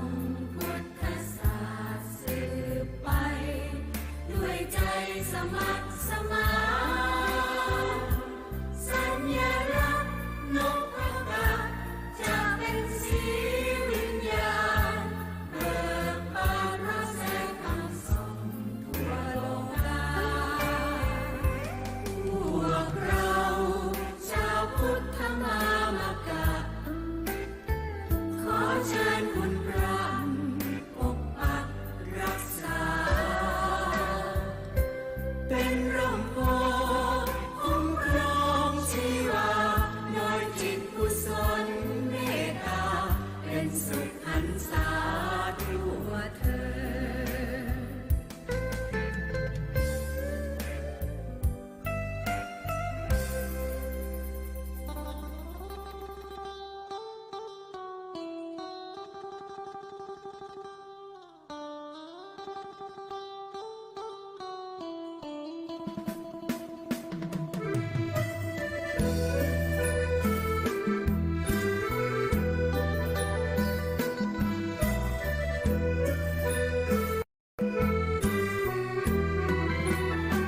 วันเพ็ญเดือน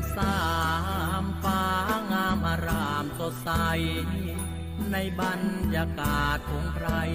ป่าไม้ไผ่วัดเวรุวัน อริยสงฆ์ขีณาสมได้มาพบกัน ต่างเป็นพระอรหันต์มาพร้อมกันมิได้นัดหมายพระชินสีห์ทรงมีญาณทุกทิศา แสดงธรรมเทศนา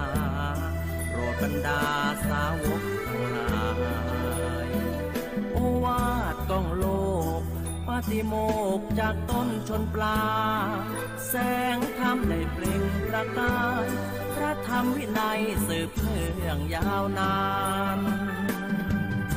คือวันพระมาฆบูชา วันที่พระศาสดา สัมมาสัมโพธิญาณ ประทานโอวาทประกาศทำเป็นหลักฐาน ยังกึกก้องกังวานแม้พ้นผ่าน2,000 กว่าปี ชาวพุทธทั้งหลายอย่าได้หลงลืมเลวไหล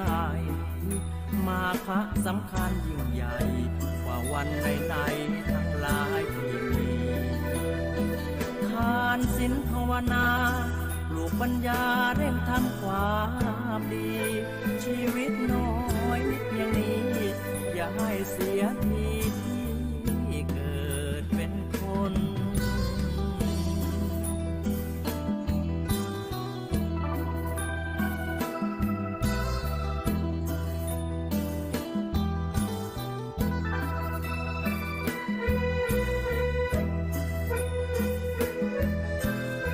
ร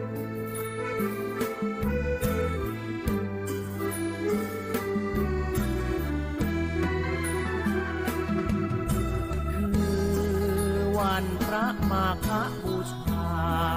วันที่พระศาสดาสัมมาสัมโพธิญาณประทานโอวาทประกาศทำเป็นหลักฐานยังกึกก้องกังวานแม้พ้นผ่าน2,000 กว่าปีชาวพุทธทั้งหลายอย่าได้หลงลืมเลวไหลมาฆะสำคัญยิ่งใหญ่กว่าวันไหนๆทั้งหลายที่มีทานศีลภาวนาปลูกปัญญาเร่งทำความดีชีวิตน้อยนิดเพียงนี้อย่าให้เสียทีที่เกิดเป็นคน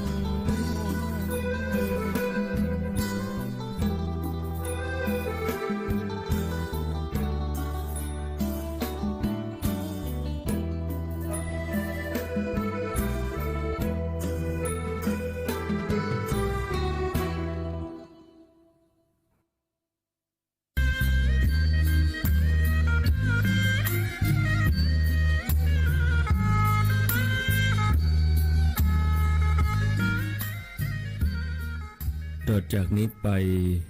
ขอเชิญท่านทั้งหลายรับฟังรายการสารธรรมยามแลงดำเนินรายการโดยพระครูอภิวัฒนวิกรมวัดปากตังเจริญตำบลดอยลออำเภอดอยลอจังหวัดเชียงใหม่เชิญรับฟัง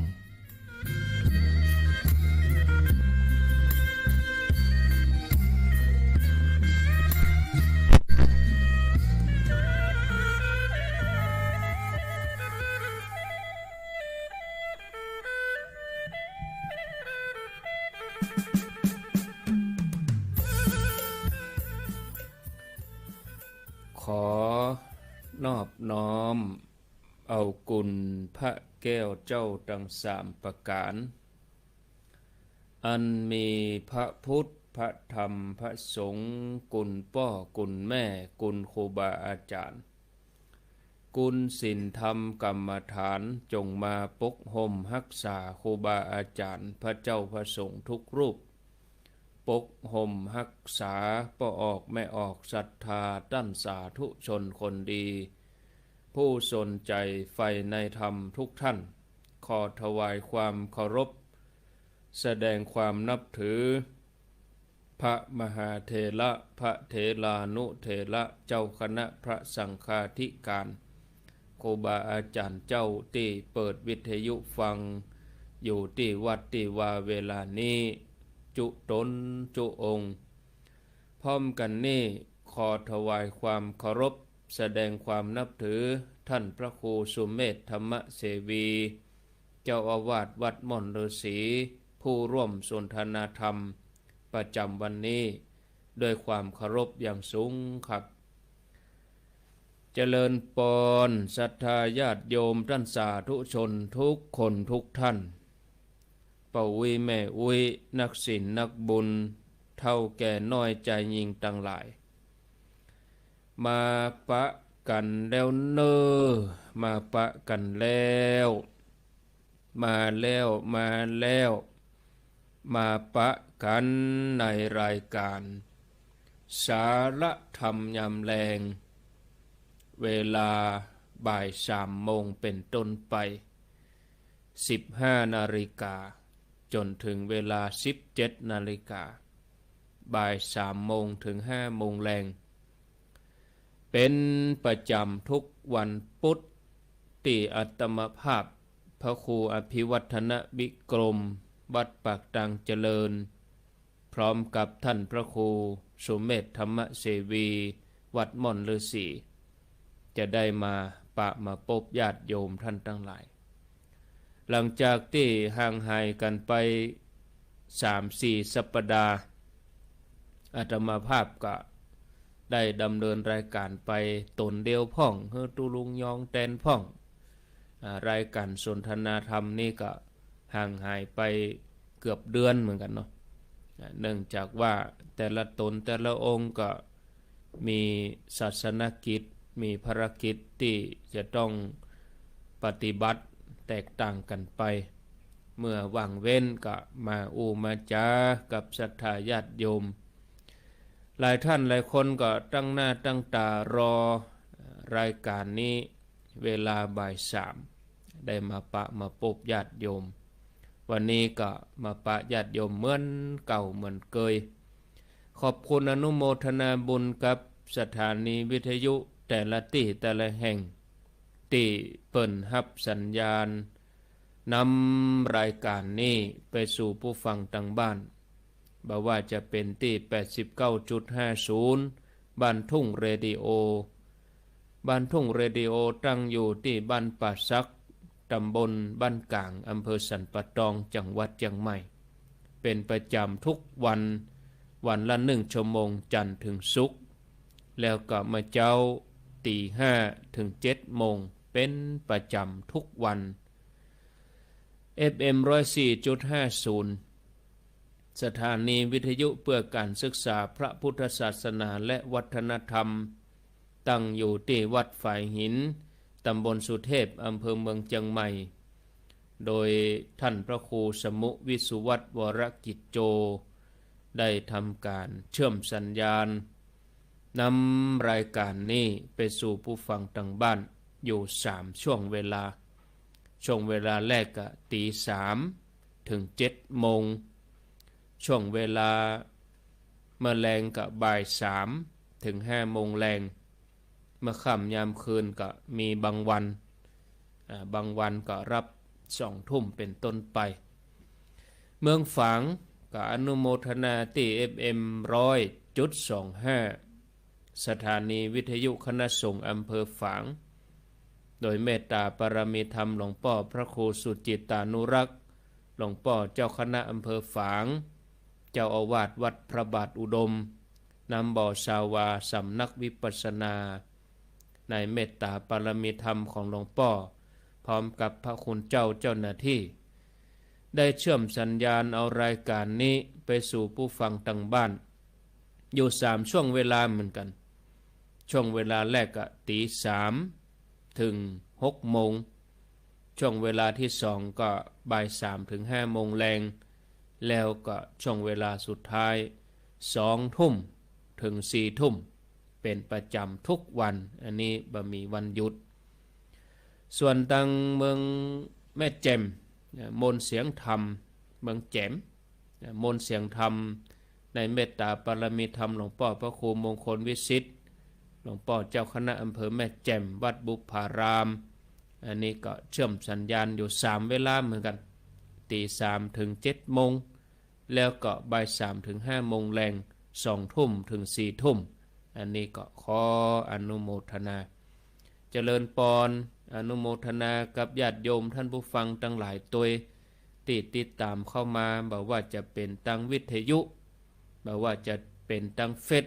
บอกว่าจะเป็นตั้งระบบถ่ายทอดทุกช่องทางเนาะ YouTube ของวัดไฟหินตัวติดตามฟังย้อนหลังก็ได้อันนี้ก็ขออนุโมทนาพร้อมกันนี้ก็แจ้งญาติโยมทั้งหลายที่ต้องการจะฟังรายการเมื่อค่ำยามคืนเนาะตั้งแต่4 แยกเสมิงล่องไต้เข้ามาญาติโยมก็ฟังได้ทุกคืนที่ FM 90.25 แม่วางเรดิโอในส่วนของทางอำเภอเมืองละปูนอำเภอป่าซางบ้านทาอันนี้ติดตามรับฟังที่บ้านเป็นเรดิโอ 96.25 เป็นประจำทุกวันอันนี้แจ้งญาติโยมสะเตือเมื่อค่ำเมื่อคืนนอนบ่หลับเนาะติดตามรับฟังกันเวลาเมื่อคืนมาเจ้านี่ก็ฟังกันตลอดอยู่แล้วนะอนุโมทนามาปะกันแล้วบ่เฮือได้ขาดแคลวเสียเวลาอาตมาก็ได้เกริ่นได้อู้กับญาติโยมเรื่องสถานีเรื่องรายการเรื่องเวลาผ่านไปตอนนี้ 15:15 นาทีผ่านไป15 นาทีชั่วโมงแรกนี้ก็จะเป็นการอู้กันจาสนทนากันไปชั่วโมงที่2เอาก้อยมาเปิดสายในเวลาประมาณ4 โมงครึ่งเนาะหรือว่า 16:30 นาทีแต่ชั่วโมงแรกนี้ก็จะเป็นการฮื้อธรรมะ กับศรัทธาญาติโยมตอนนี้ได้เวลาพอสมควรดีแล้วขอนิมนต์ท่านพระครูสมเด็จธรรมเสวีได้ปกปะศรัทธาญาติโยมขอนิมนต์เลยครับนิมนต์ครับขอน้อมน้อมเอาคุณแก้วสามประการ เป็นที่จังที่เพิ่งที่ระลึกกราบคารวะครูบาอาจารย์ทุกๆรูปที่รับฟังตามสถานีวิทยุหลายสถานีที่ท่านอาจารย์พระครูอภิวัฒนวิกรมเชื่อมต่อสัญญาณเจริญปอนคณะศรัทธาญาติโยมทุกๆคนสวัสดีท่านอาจารย์ครับก็วันพุธเนาะได้มาปะกันกี่อาจารย์ก็เซลหน่อยว่าหายไปเมินก็เมินได้เป็นเดือนก็ถ้าบ่มีธุระปาปังอย่างแต่ว่าก็บาขาดเนาะแต่ถ้ามีธุระไปหั่นไปนี่พ่องก็บอกท่านอาจารย์ว่าวันนี้บ่ว่างแต่เนอะเจ้าขอนิมนต์ท่านอาจารย์ออกตามปกติเถอะที่จริงตัวเก่าก็ห้ามก็เฮียนมาแล้วเนาะเอาปฏิบัติก็ยังบ่ได้ถึงไหนแต่ว่าก็อ้างเอาคำสอนที่ได้ห้ามได้เฮียนมาครูบาอาจารย์เพิ่นบอกกันมารุ่นต่อรุ่นกันมาก็บอกสืบกันไปบางทีก็เมไปพ้องเกินตำราไปพ้องหรือว่าแล้วก็ตัดตอนไปพ้องโอแบบภาษาเจ้าบ้านเฮาเนี่ยนะถ้าเป็นภาษาคัมภีร์แต่ว่าบางทีอย่างต้นฉบับเนี่ยเขาแล้วก็เอาเรื่องอนุสติ10มาเอาต้นฉบับมาหรือกายคตาสติพออ่านไปแล้วหรือเอามาเปิดดูมันภาษาที่ยากอันเป็นภาษาโบราณครูบาอาจารย์สมัยโบราณเปิ้นฟังก็โห่เลยเนาะหรือคณะศรัทธาชาวบ้านเปิ้นฟังก็โห่เลยเพราะว่าเป็นภาษาของเปิ้นอย่างมาเดียวนี่มันละอ่อนมันเปลี่ยนไปหรือคนฟังเขารุ่นหลังแม้แต่ภาษาไทยเขาก็เปลี่ยนไปจะมาอู้แบบภาษาโบราณภาษาในหนังสือมันก็เอาไปมาบัดเดียวแม้แต่หนังสือพิมพ์ก็มันยังตายมานะคือมันมีพยาอ่านกันนะไปดูทางโทรศัพท์ไปดูทางสื่ออื่นๆจะมากลางตำราดูเป๊ะไปมันบัดลื่นหูเนาะคนฟังอย่าได้หัวแต่คนมันบัดลื่นเนี่ยแต่มอกแม่ไปพ่องเนี่ยอันนั้นบางทีครูบาอาจารย์ท่านผู้รู้ทั้งหลายหมู่นี่เขาว่าคนเดียวก็หาอันนี้ก็มีเหมือนกันนะเอาว่าคนเดียวนะแต่ว่าบัดทิ้งรักนะรักก็ยึดรักไปดูแต่ว่ากำแม่เอาไปนะเนาะอันนั้นฟังบางทีอาจจะเป็นภาษาชาวบ้านไปหน่อยภาษาที่ฟังเข้าใจง่ายบ่ถึงกับลึกซึ้งต่อใดลอยไปลอยมาบอกลึกซึ้งต่อใดก็ขออภัยครูบาอาจารย์ด้วยว่าบางทีมันผิดลักไปก็หาก็ตั้งใจอย่าอั้นนะตั้งใจว่าจะฟังแบบให้เข้าใจได้ง่ายๆถ้ากำเลิกกำดึกไปจริงๆก็ถ้าเป็นเป็นว่ากันถ้าพวกเราทั้งหลายสนใจเนาะพวกเราทั้งหลายก็ไปเข้าคอร์สอันนั้นฝึกกันเป็นจริงๆจังๆไปเลยคือได้ทฤษฎีคือได้ข้อวัดปฏิบัติข้อประพฤติไว้ทำอย่างใดพอได้ทฤษฎีมาแล้วได้ข้อประพฤติปฏิบัติวิธีการก็มาปฏิบัติแต่ถ้าฟังโดยทั่วๆไปเนี่ยยังศรัทธาให้เกิดปัสสาทะเลื่อมใสยิ่งขึ้นไปในกุญแก้วสามประการก็ฟังแบบภาษาชาวบ้านเขาเนี่ยเนาะนะวันนี้จะอู้จากันไปทางใดก็ท่านอาจารย์พันประครูอภิวัฒนวิกรมซึ่งเป็นเจ้าของรายการสารธรรมยามแรงก็เคยอู้หลายเตื้อว่ารายการนี้ตั้งชื่อหนักไปหน่อยนะสารธรรมสิ่งอะไรที่เป็นประโยชน์เป็นสาระเป็นสิ่งที่เอาไปใจได้ในชีวิตประจำวันกันในปัจจุบันในโลกนี้หรือจะเป็น ปาเถยยังห่อเข้าไปในโลกหน้าหรือคัดเกลาจิตใจเขาผ่องใสโดยผู้ใดเจ้าไปนั่นไปอีกเส้นทางหนึ่งแล้วแต่เขาจะเลือกอันใดก็ได้หมดแม้แต่สวดมนต์นี่เหมือนกัน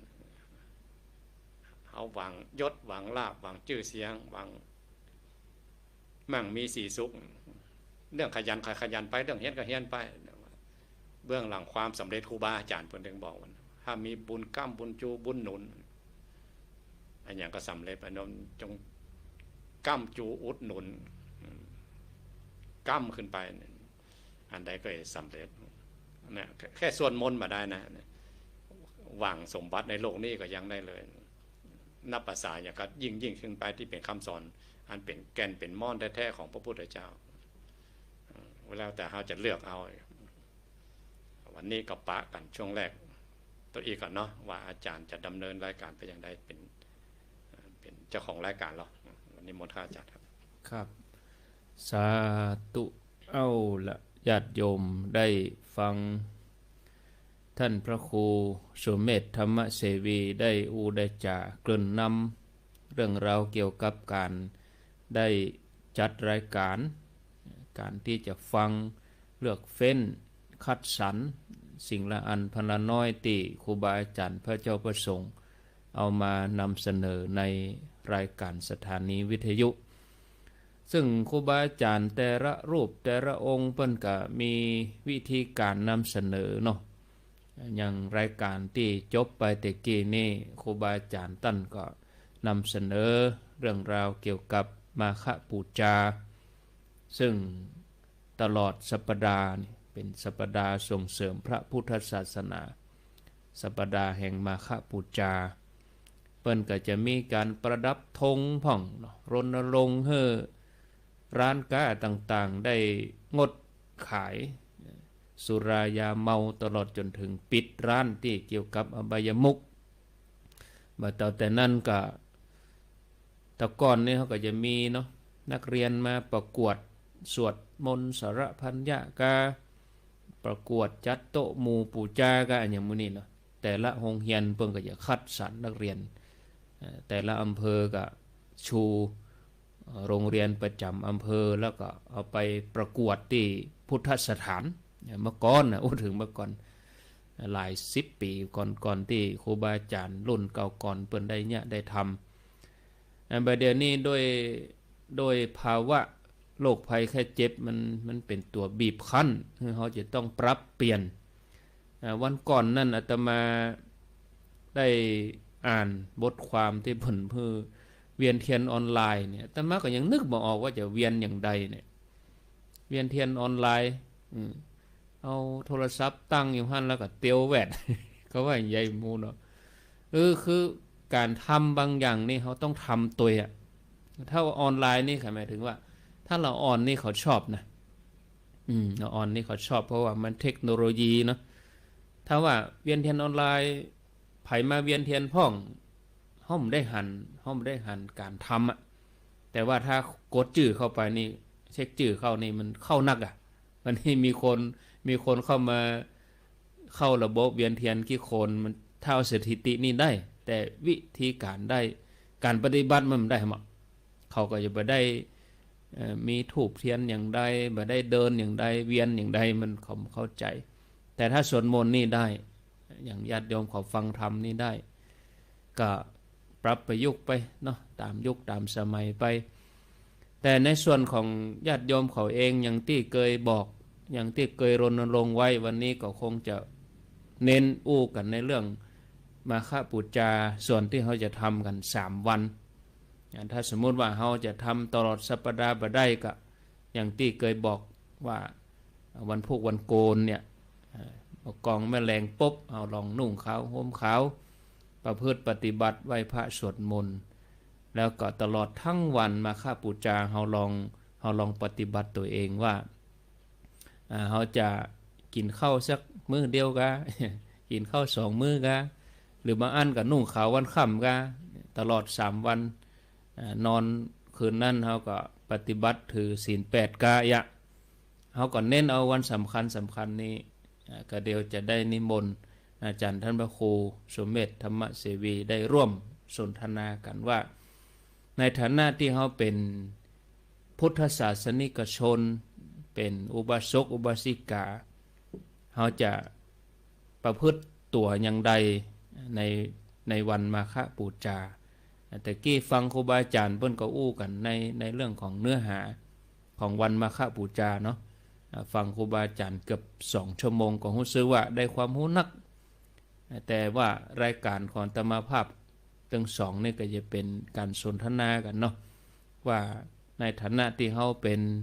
เจ้าพุทธเป็นพุทธศาสนิกชนเนี่ยเราควรจะปฏิบัติตนจะใดนอกเหนือจากเตี่ยอาตมาได้อู้ไปตะกี้ว่า3 วันพุธวันโกนวันพระแล้วก็วันแห่มค่ำนั่นญาติโยมท่านทั้งหลายเนาะนิมนต์ครับอาจารย์พระครูครับเกี่ยวกับมาฆบูชาก็เอาเรื่องราว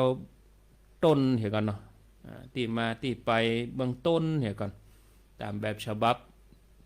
ในแนวที่อาจารย์พระครูจะนำเสนอนี่เนาะครับนิมนต์ครับสาธุสนทนากันเด้อครับ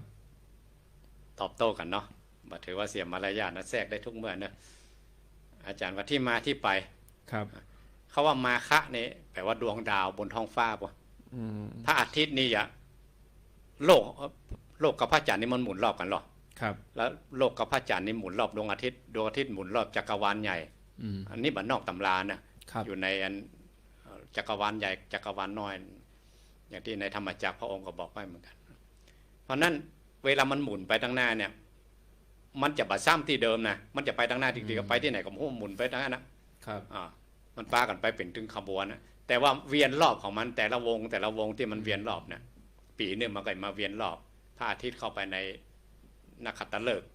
ของดวงดาวเนี่ยเรียกว่ามาฆฤกษ์แล้วเลยถือเอาวันเนี้ยวันเพ็ญนั้นเนี่ยที่พระองค์ได้เตะถึงกับตนละหันตานะที่ป่าเวรุวันของพระเจ้าพิมพิสารคนฟังนี่เป็นตนละหันตานะที่เป็นนั่งฟังคนแรกออกรายการของปัญญานิรันดร์กุลกันนะที่รายการที่ว่าผู้เชี่ยวชาญแต่ละด้านน่ะรายการอย่างนั้นนะครับแล้วเปิ้นมาตักกันว่าไผ่พ่อง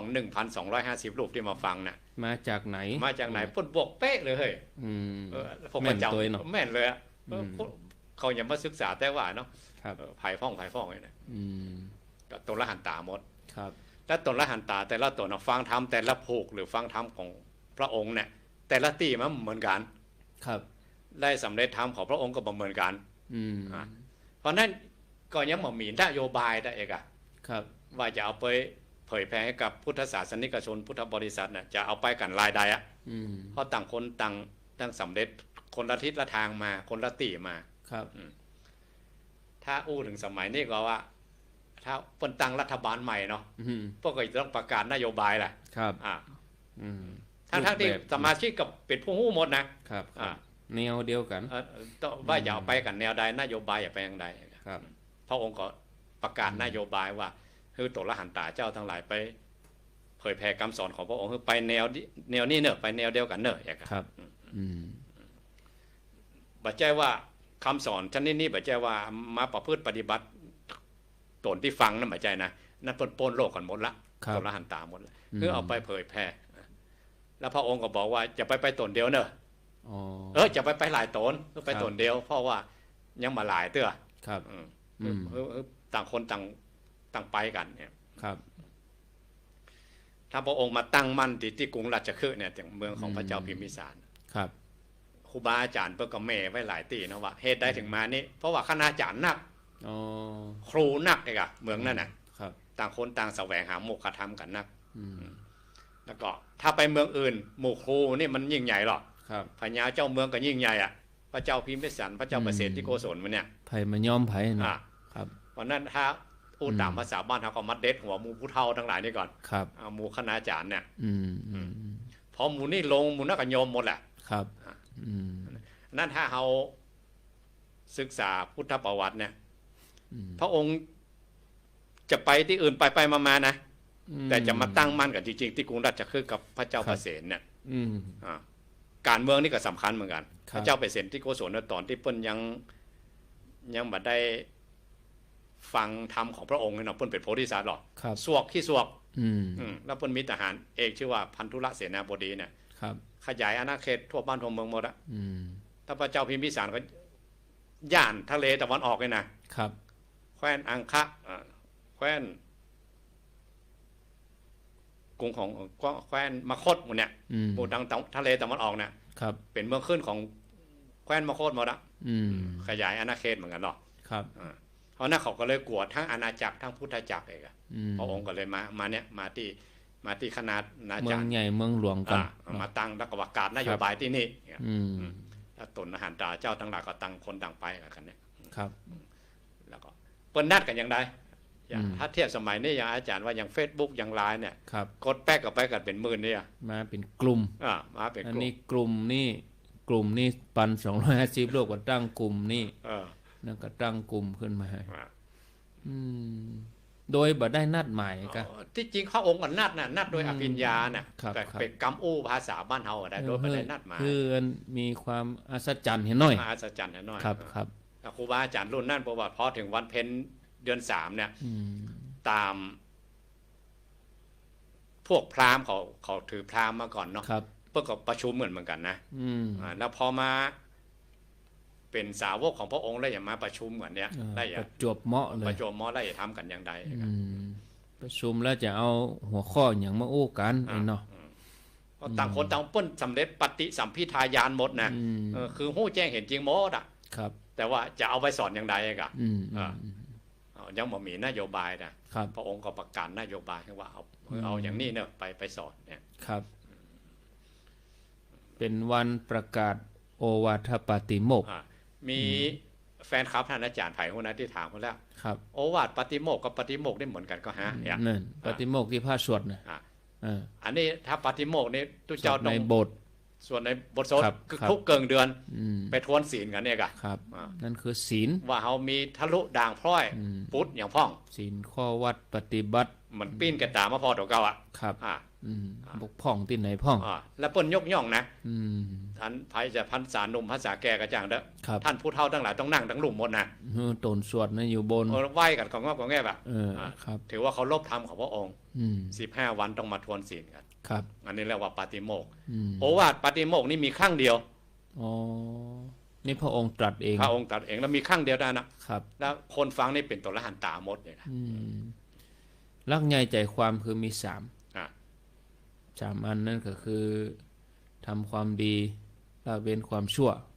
ทำจิตใจให้ผ่องใสแล้วยังมีต่ออยู่เนาะ อันนั้นเป็นหลักการเป็น หลักการ เป็น อนุ แล้วก็เป็น ภาวะ จุดมุ่งหมายสูงสุดเลยกัน บ่มุ่งไล่บ่ทำไล่อย่างนั้นน่ะ แต่ว่า ครับ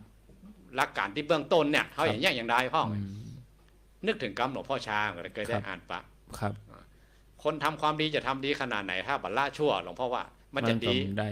มันบัดดีแต้ว่าน่ะ อืม อืม ต้องละตัว อืม ละชั่วตัว ยังสำนวนสมัยใหม่เนี่ย อืม เขาว่าคิดบวกเนี่ย ครับ อ่ะ อืม มีครูบาอาจารย์บางรูปบางตนเทียบเหมือนกันนะ อืม คิดบวกนี่เหมือนกับเพราะว่าหลุมซ่วมมันเหม็น ครับ เขาคิดบัดดีบัดดักทำอย่างบัดดีบัดดักด้วยกายว่าใจแล้วเอาลูกหลังไปถมมัน คิดบวกหรอ ครับ แต่อันไหนมันไม่ได้ล่างอ่ะมันเป็น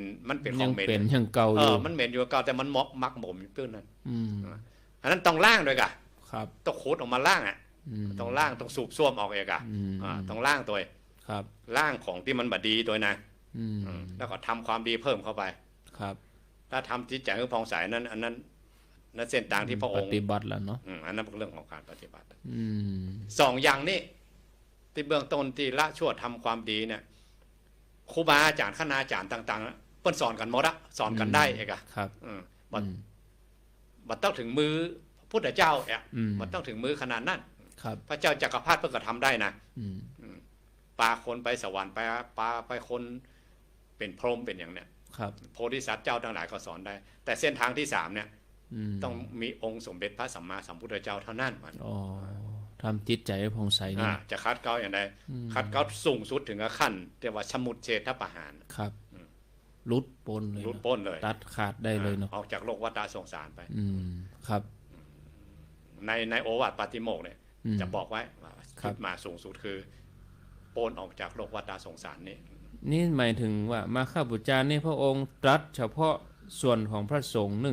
1,250 รูป เฉพาะเลยตนละหันตา เฉพาะ ตัว เลย เฉพาะเลย อ๋อ คือไปประกาศนโยบาย แล้วถ้าเป็นยัง ประ ญาติ กาศ โยม นโย เนาะ บายเนาะแล้วคือไปสอน อย่างเฮาตั้งหลายเฮาเป็นฆราวาสญาติโยมนี่เฮาจะดึงเอาหลักส่วนไหนมาปฏิบัติที่พระองค์ตรัสไว้กับพระสงฆ์เนี่ย เอา3อย่างนะอันตั้งป่ายแล้วมันนักลงไปจุด ครับ มุ่งหมายหรือวิธีอย่างมันนักลงไปเอาเนี่ยตัวเนี้ย ยึดเอา3อย่าง 3อย่างเนี่ยนะ อ๋อ เอา ทำความ ถึง ดี จำตั้งแต่ครูมาแล้ว ทำความดีนี่ทำอย่างใดอ่ะ อ่ะ ทำอย่างใดความดีนี่ อยู่บ่ได้เนี่ยยังอีกก็ทำความดีกะ อยู่บันไดเนี่ย ฮะ เพิ่นว่าเที่ยวมันไปอวดโต่งเพิ่น เตียวแหวดไปแหวดมาโอ้โต่งนี่กว้างแต่เนี่ยกะ ก็เฮาก็ทำความดีแล้วเฮาก็บ่ได้เนี่ยยังไผเฮาก็อยู่บ่ได้ อะเรียกว่าความดีหรือเปล่า อัน ใจกะ โอ้ยจะก็ยกตัวอย่างอาจารย์ประเสริฐอุทัยเฉลิม เปิ้นถึงเขียนหนังสือไว้หรอก ครับ เปิ้นเล่าขอนป่อเปิ้นเองอะ อ่ะ ป่อเปิ้นเป็นทหาร ครับ อายุ60ก็ปลดเกษียณแล้วเปิ้นเป็นคนแข็งแรงเนาะทหารเนาะฟิตร่างกายตลอดเลยกะ ถีบรถถีบจักรยานเนี่ยนะออกกำลังกายตลอดฟิตตลอดพออายุประมาณ70แล้วมันรู้สึกว่ามันบ่สบายต้องเลยนะแล้วก็ลูกหลานก็คือไปหมอกวดหมอ ครับ ว่ามันเป็นพังผืดนี่หรอก พ พาบอกพ่อว่าพ่อแข็งแรงพาเลยเอาเลยพอเมื่อมันนั้นไปกวดข้างที่2เป็นมะเร็งเนี่ยก็เปิ้นเป็นคนดีมาตลอดนะแล้วก็ลูกหลานจะเข้าคลอดเข้าอย่างพ่อส่งเสริมเลย ไปเลยทำความดีทุกอย่างแต่คนก็ฮู้ด้วยนะลูกน้องก็ฮู้คนในครอบครัวก็ฮู้เจ้านายก็ฮู้เพื่อนฝูงก็ฮู้ว่าเปิ้นเป็นคนดีจริงอ่ะ ครับ แต่ก็พอถึงวันป่วยไข้มาบ่สบายแล้วมันวางเวมันหมอซ่อที่เปิ้งมันปะ ครับ ความดีที่ตัวเก่าทำมันนึกได้แต่มันยังบ่ใจเป็นที่เปิ้งได้อีกอ่ะก็ถามลูกหลานแหละแต่ก่อนนั้นลูกหลานก็จวนไปนะแล้วป้อแล้วเป็นคนดีแล้วเหรออย่าแล้วแค่นี้ก็ดีแล้วเหรอก็ลูกหลานก็โหว่าป้อเป็นคนดีแต่ว่าจวนไปเข้าคลอดบ่ไปไปประพฤติปฏิบัติให้ยิ่งขึ้นไปบ่ไปแต่พอร่างกายตัวเก่าเจ็บไข้ได้ป่วยมาซ้อหาที่เปิ้งมันซอบเปิ้งมาได้อะคุณงามความดีเบื้องต้นนี่มันบ่ใจที่เปิ้งได้หรอกถามลูกหลานละแล้วอย่างนั้นได้ลูกหลานก็บอกป้อลองรับตาแล้วนึกว่าตัวเฮาบ่ใช่ของเฮาแล้วอย่าเปิ้นว่าเฮารับตานึกไว้เข้าไว้มันถึงเป็นแท่งทึบเลยว่าตัวตนของเฮาจริงๆมันบอกปล่อยบ่วางมันบ่สวะมันสวะบ่ได้มันว่าเป็นของเฮาอยู่อ่ะก็เลยบอกลูกหลานว่ามันเป็นของอีป้อนะกะไม่เป็นของไผหาหมอครับแล้วอีป้อลองสวะว่ามันไม่ใช่ของเฮามันเป็นของธรรมชาติมันบ่ได้มันเป็นของอีป้อนั่นแหละอ่ะลูกหลานก็เลยเอกะป้อนี่เหมือนกับเรือ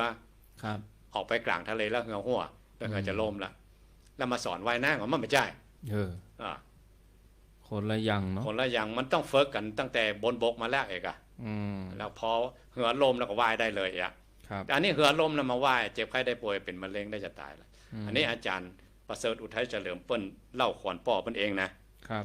เปิ้นมาเป็นตัวอย่างกับลูกศิษย์ทั้งหลายว่าถ้าเขาทำคุณงามความดีแค่ในโลกนี่มันยังบอกปอเด้อมันยังเป็นที่เปิ้งเด้อมันยังมีการเวียนว่ายตายเกิดกันอยู่ต้องให้ยิ่งขึ้นไปคือเส้นทางคัดเกลาจิตใจคือผ่องใสที่ข้อ3ที่พระองค์ตรัสไว้เนี่ยในโอวาทปฏิโมกข์ตัวอีกก่อนเนาะครับแล้วญาติโยมจะปฏิบัติอย่างไรอ่ะปฏิบัติตัวอย่างไรการศีลภาวนาเนี่ยอันนี้ชื่อว่าความดีละการก็คือตั้งวันที่26ที่จะถึงเนี่ยทานอย่างไรเนี่ยอย่างไรลูกมาทำบุญตักบาตรนี่นะครับถ้าเราลองตั้งความปรารถนาว่าครูบาอาจารย์ต้นมากุมบาตรอย่างน้อยๆเขาก็ได้กุมบาตรนี่เป็นบุญที่ยากแล้วก็เป็นบุญที่ง่ายนะครับยากอย่างไรยากเพราะเขาต้องใส่เป็นประจำวันไหมก่อง่ายคือไหนครูบาอาจารย์ต้นมาจูถึงตีนขั้นใดเลยอ่ะครับนี่คือบุญที่ยากแล้วก็บุญที่ง่ายคือบุญใส่ข้าวบาตรทำถึงวันเนี่ยมันง่ายครูบาอาจารย์ไปถึงที่บ้านแล้วก็วันศีลเขาลองนะครับตั้งปณิธานเนี่ยตั้งอธิษฐานจิตไว้เนาะเขาลองบอกว่าเขาบักขาดเหรอครับบักขาดที่ไปวัดไปไหว้กุลแก้ว3ประการไปอย่างน้อยเขาไปใส่ขันแก้วทั้ง3เนี่ยครับพอใส่ปุ๊บมันกุลแก้ว3ประการเกิดแล้วหรอพุทโธละหังธัมโมปัจจตังสังโฆญาติธรรมคนเท่าเพิ่นถึงสอนกันไหมครับใส่เข้าไปเนี่ยตอนเนี้ยก็เป็นอนุสติก่อนเนี้ยก็ขึ้น คุณงามความดีก็เกิดขึ้นได้ ครับ ตั้งแต่เบื้องต้นถึงที่สุดเลยล่ะ รักษาศีลรักษาไว้ตลอดทั้งวัน ก็สมาทานกับครูบาอาจารย์ ตานก็มีให้นะศีลก็มีให้นะครับ ภาวนาเพิ่นถึงบอกอินมังตานนะกัมมังบางทีเพิ่นแถมสวดมนต์ไปแถมเนี่ย ครับบางทีบางวัดเปิ้นก็มีเนาะมีการจัดเตจจัดหยังเข้าคอร์สปฏิบัติ3วัน7วันนี่ก็มีนะ วันสำคัญน่ะวันวิสาขะวันอาสาฬหบูชาวันมาฆะเนี่ย ครับทานศีลภาวนา ได้เฮาไปขยันมั่นเพียรอย่างตั้งนอกอันนั้นแม่นก็อันนั้นมันอย่างที่บอกว่าอย่างที่ป่อของอาจารย์ประเสริฐอุทัยเฉลิมนะมันเป็นความดีแบบโลกก็แม่นนั่นน่ะมันแต่มันความดีแบบโลกแต่ความดีทางธรรมนี่ก็แต่ว่าถ้าว่าบางทีไปวัดบ่สะดวกอีเนาะ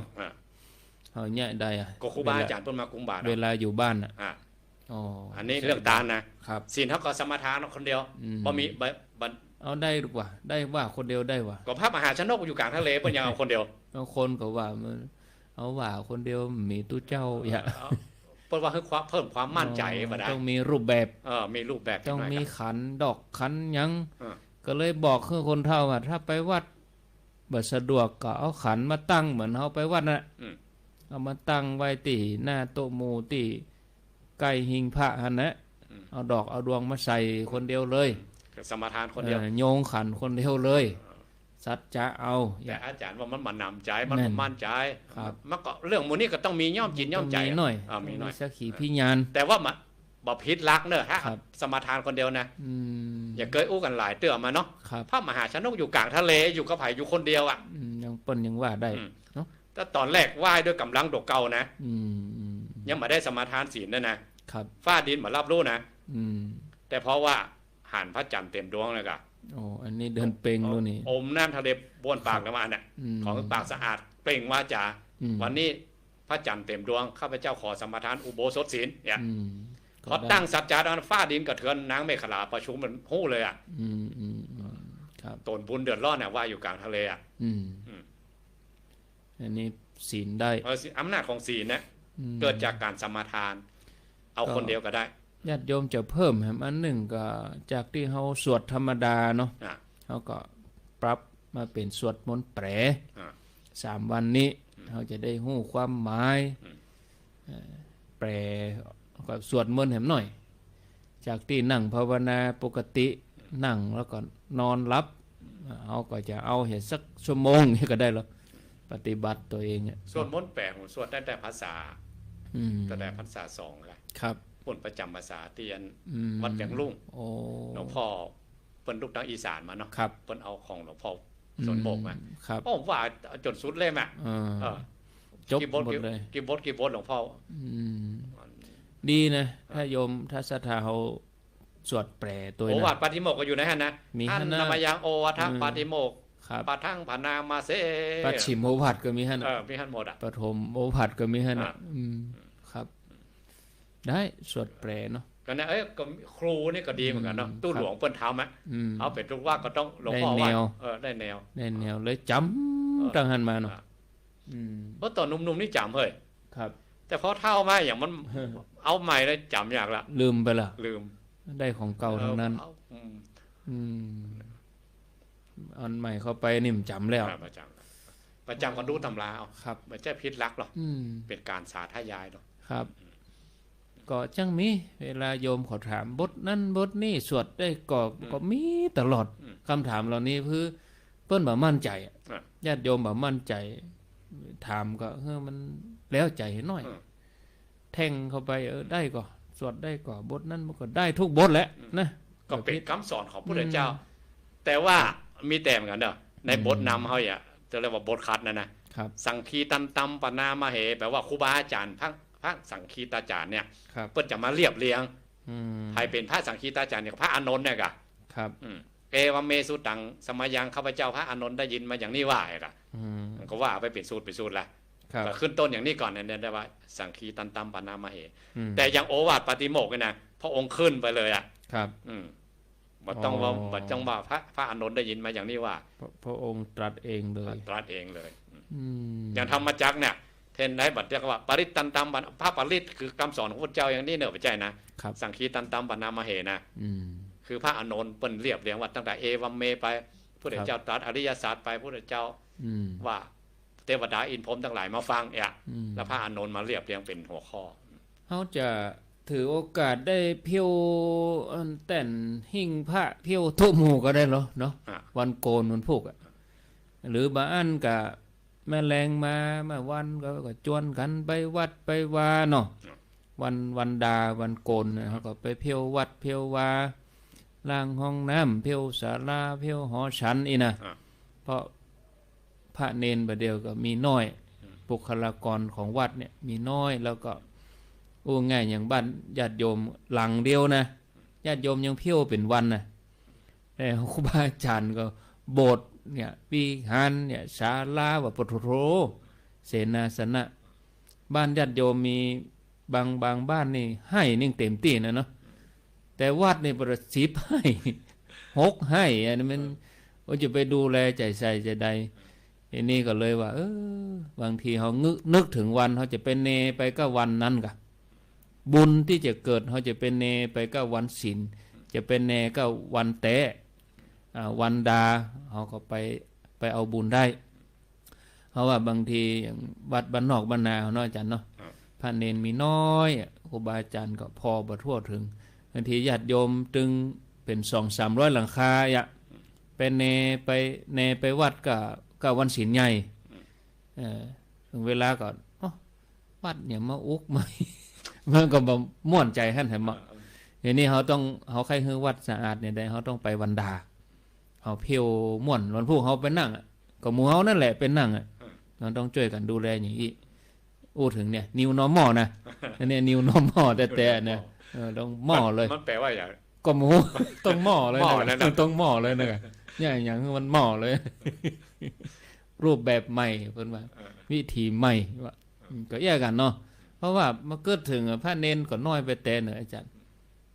พระเนนน้อยแต่ก่อนนี่หยับแต่ถ้าจริงๆถ้าศรัทธาไปเข้าข้อหน่อยนะแล้วเขาได้หลักมานะการที่เขาจะประพฤติปฏิบัติอยู่ในบ้านในจองเนี่ยได้เลยมันบวก1ไปตลอดนะครับทำช่วงเวลาที่ภารกิจอย่างอื่นเขาเบาบางแล้วเนาะมาค่ำมาแรงเขาก็บางทีญาติโยมเขาอยู่ครอบครัวเนาะมีลูกมีผัวก็เสาะว่าหากินอย่างเขาเนี่ยกับเขากับป่าทำงานธุระแล้วหมดก็วันนี้เขาตึงหูแล้วหรอกบางทีถ้าเขาเป็นโป้ยไม่เขาไปนั่งสวดหลานเนาะถามหามีไหนมีห้องผ้าเพิ่นเขาก็จะมาก็เอาลูกเอาหลานสวดตัวเนี่ยก็จะเป็นครอบครัวตัวอย่างได้อย่างดีเลยเนาะครับเนาะอันนี้สวดอย่างน้อยเราอ่อนบางทีก็จ้างกะเราอ่อนเขาไม่แห้งจูงใจนะมาสวดตัวนี่แรงละ50 บาทแรงวันโกน50เปลี่ยนกันสอนกันคนเท่าสอนหลานสอนคนเท่าเปลี่ยนกันจ้างคนละ50ก็ได้เหมือนกันเราอ่อนนะครับอันนี้ถึงทานศีลภาวนาที่เขาจะได้จากมาฆปุจจาเนาะอันนี้เราต้องหนีรักเอารักต้องเอียงมันก็ว่าต้องเกินภูมิเขาเองเอาที่เป็นรูปธรรมที่หันได้ชัดเจนเหมาะสมได้ถ้าจะสำรวมระวังนี่ก็ถ้าเป็นวันพุธวันฮือเนี่ยวันที่26นี่เขาสำรวมระวังได้เนาะกายว่าจาใจมีหลายลักษณ์นะกายว่าจาใจก็ได้ตาหูจมูกลิ้นกายใจก็ได้สำรวมในการกินการอยู่ก็ได้อยู่ในหลักปฏิโมกข์เหมือนกันนะเป็นสีสังวรเปิ้นกับทั้งราชการเปิ้นก็ตึงให้ปิดเหรอแหล่งอบายมุขต่างๆเป็นครับเป็นบาร้านเหล้าร้านยาก็คือสำรวมนั่นน่ะสำรวมกายวาจาโอวาทปฏิโมกข์คือเขาก็น้อมเข้ามาใส่ตัวเขาคือกำอู้กำจ่าเขาวันที่26เนาะเขาจะบ่เดือดบ่ดาบ่จมบ่แจ้งอย่างแล้วเขาจะบ่เบียดเบียนอย่างไผแล้วเนาะโดยเฉพาะโภชเนมตัญญุตาอยู่ในโอวาทปฏิโมกข์กันนะชัดเลยเนาะจะไปหากะกินนักลำไปครับแหล่งอบายมุขความดันกับเบาหวานกับไอ้โรคสารพัดโรคที่คือโรคกินที่อยู่ดีนะครับมันมาทางนี้นะพระองค์บอกรักไว้แล้วตั้งแต่ 2,000 กว่าปีแล้วเอาไปเหลือเพิ่นนี่เหลือกรรมเพิ่นนี่เนาะ เลยบอกว่าสุขอนามัยก็ว่า ครับ อย่างว่ามันดีเกินลงไป ครับ เอ ค อ รับ ดีเกินลงไปเลยทำลายสุขภาพนะ โรคสมบูรณ์ อืม กินดีรับดีนอนดีจนอ้วนดี อ่า โรคก็ตัวยมา เออ ลองพอเห็นสักวันเนาะโยมเนาะโอดดูเห็นสัก ผ วั ม น ไปสังเกตที่วัดฮะต้นไม้ อืม ที่เขาปล่อยแห้งๆแรกๆเนี่ยนะ อืม มันออกดอกดีเฮ้ย อ๋อถ้าใส่น้ำตึกน้ำนี่มีกระใบ มีต้นมีต้น อืม บ้านเฮาห้องต้นส้มสุกเนาะ ครับ ทางใต้บอกว่าต้นอโศกไทย อืม ผมเอากอกหน้าไปเปิดปืนเก้ามาฮะ อืม เปิดก็ใส่เลย ครับ ใบเขียว มาดอก เมางามใบมันอ่ะ อืมแต่เขาปล่อยมันกันพ่อง เออ หยุดน้ำ อ่ะ ก็ดอกบางทีเขาไปหันอย่างต้นดอกเหลืองๆเนี่ย ดอกกวาวก็เหลืองอินเดียก็เนี่ยเหลืองเจียงไฮ้ก็นี่นะ มันอยู่ดับปลาดับ เออ เออ แห้งดินแห้งเนี่ยดอกงำเห็นนี่ อ่ะ หันกุฏิเนี่ยเวลาที่ไปใส่น้ำนักตึกน้ำแต่นี่มันมีดอก บาง ครับ สัจธรรมบางเรื่อง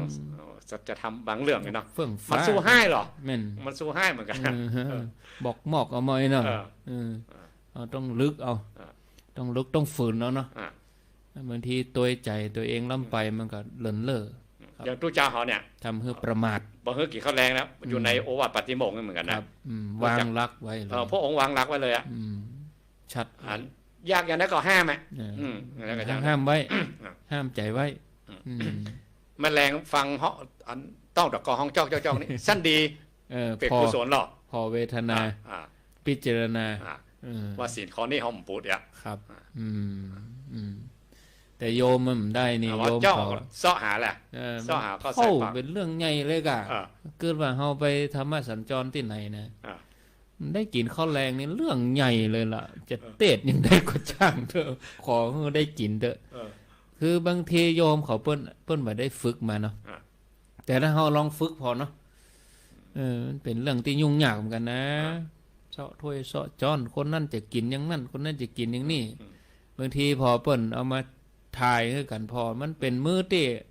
อร่อยที่สุดนะ อาจารย์ ยิ่งมันมีของย่อยมันมีอย่างเปิ้นว่าว่ายอดอาหาร อันนี้บัดต้องว่าไปสวรรค์นิพพานเนี่ยแค่กินข้าวแรงนี่แต่ กำนั่นน่ะ กฎลักของโอวาทปฏิโมกข์เหมือนกันนะ โยมเขา เออ ชีวิตคารวะนี่กินรู้กันไปตัวอย่าโทษ เติมยอดอาหารเนี่ยโอ้ถึงนะ อืม เราลองใจโอกาสสำคัญนี่เนาะโยมเนาะ อืม วันมาฆปูจาเนี่ย ปฏิบัติปูจาของแต้เนี่ย อืม ครับ ปฏิบัติปูจาแต่เพื่อตัวเฮาเองตัวเนาะเหมือนแจ้กล้าเป็นลักษณ์บดายก็เราเอา ครับ นอกมาโอปัญญิโกมาเป็นลักษณ์ข้อประพฤติปฏิบัติกับตนกับตัว ครับ เมื่อเกิดถึงมีขึ้นมา เขาก็หนีห่างไกลจากอบายมุขวันก่อนนี่ไปที่วัดกิวแลเป้ามีโอกาสไปเทศน์ก็นึกได้ที่ธรรมะท่านเลย นึกได้ว่าโยมหลวงปู่เปิ้นแปลงเรียนแปลงหยังหรือว่าโยมได้วัตถุมงคลไปเนี่ยโยมเอาไปเนี่ยหยังก็ถามโยมพ่องก็เอาไปไหว้ไปสาพ่องก็เอาไว้กันผี นะเพิ่นว่านะบางทีเกจิอาจารย์บางรูปเปิ้นเป็นเอกเปิ้นดังตรงนี้เนาะผีกัวอย่างนี้เหมือนกันหรอกครูบานั้นครูบานี่ครูบาผีกัวอย่างก็เลยบอกให้โยมว่าบางทีโยมผีที่บังหันตัวเนี่ยเขากลัว แต่ผีที่มันหันตัวนี่เขาบอกกลัวกันนี่เนาะที่เป็นตัวเป็นตีนนี่นะผีที่มันเป็นตัวนี่คือมันผี6 ตัวนี่ ผี6 ตัวนี่นะเนาะโยมก็แปลงหน้างงว่าอันอย่างเป็นผีเป็นตัวเป็นตีนแต่โยมไปเมากลัวอันที่มาหันตัวนี่อันที่หันตัวนี่โยมมากลัวโยมก็อันอย่างที่หันตัวก็หมู่ผีเอวเมื่อคืนนั่นเนาะเที่ยวกลางคืนเนาะดูการเล่นการพนันเนี่ยเนาะคบคนชั่วเป็นมิตรอย่าแล้วก็เกียรติค้านการทำงานอย่างมื้อเนี่ยสิ่งที่เฮากลัวแล้วเฮาบ่กลัวแล้วก็เฮามี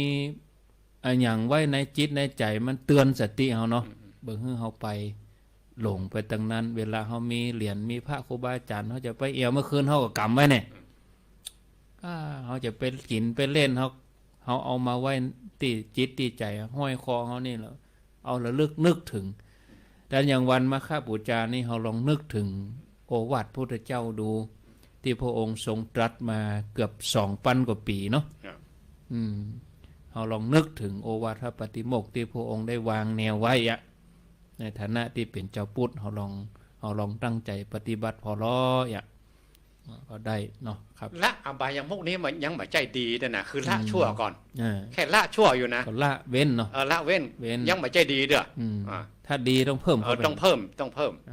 เพิ่มอย่างใดเดี๋ยวเราไปฟังชั่วโมงที่2ตอนนี้ครั้งแอม5 นาทีแอม4 นาทีก็ยังไว้ได้ชั่วโมงแล้วครับได้พักเหี่ยสัก 3-4 นาทีเนาะคือ 89.50 ปดมเปิ้นได้ตัดสัญญาณเนื่องจากว่ารายการนี้เปิ้นฮับ1 ชั่วโมงส่วนญาติโยมที่ฟังตังเมืองฟัง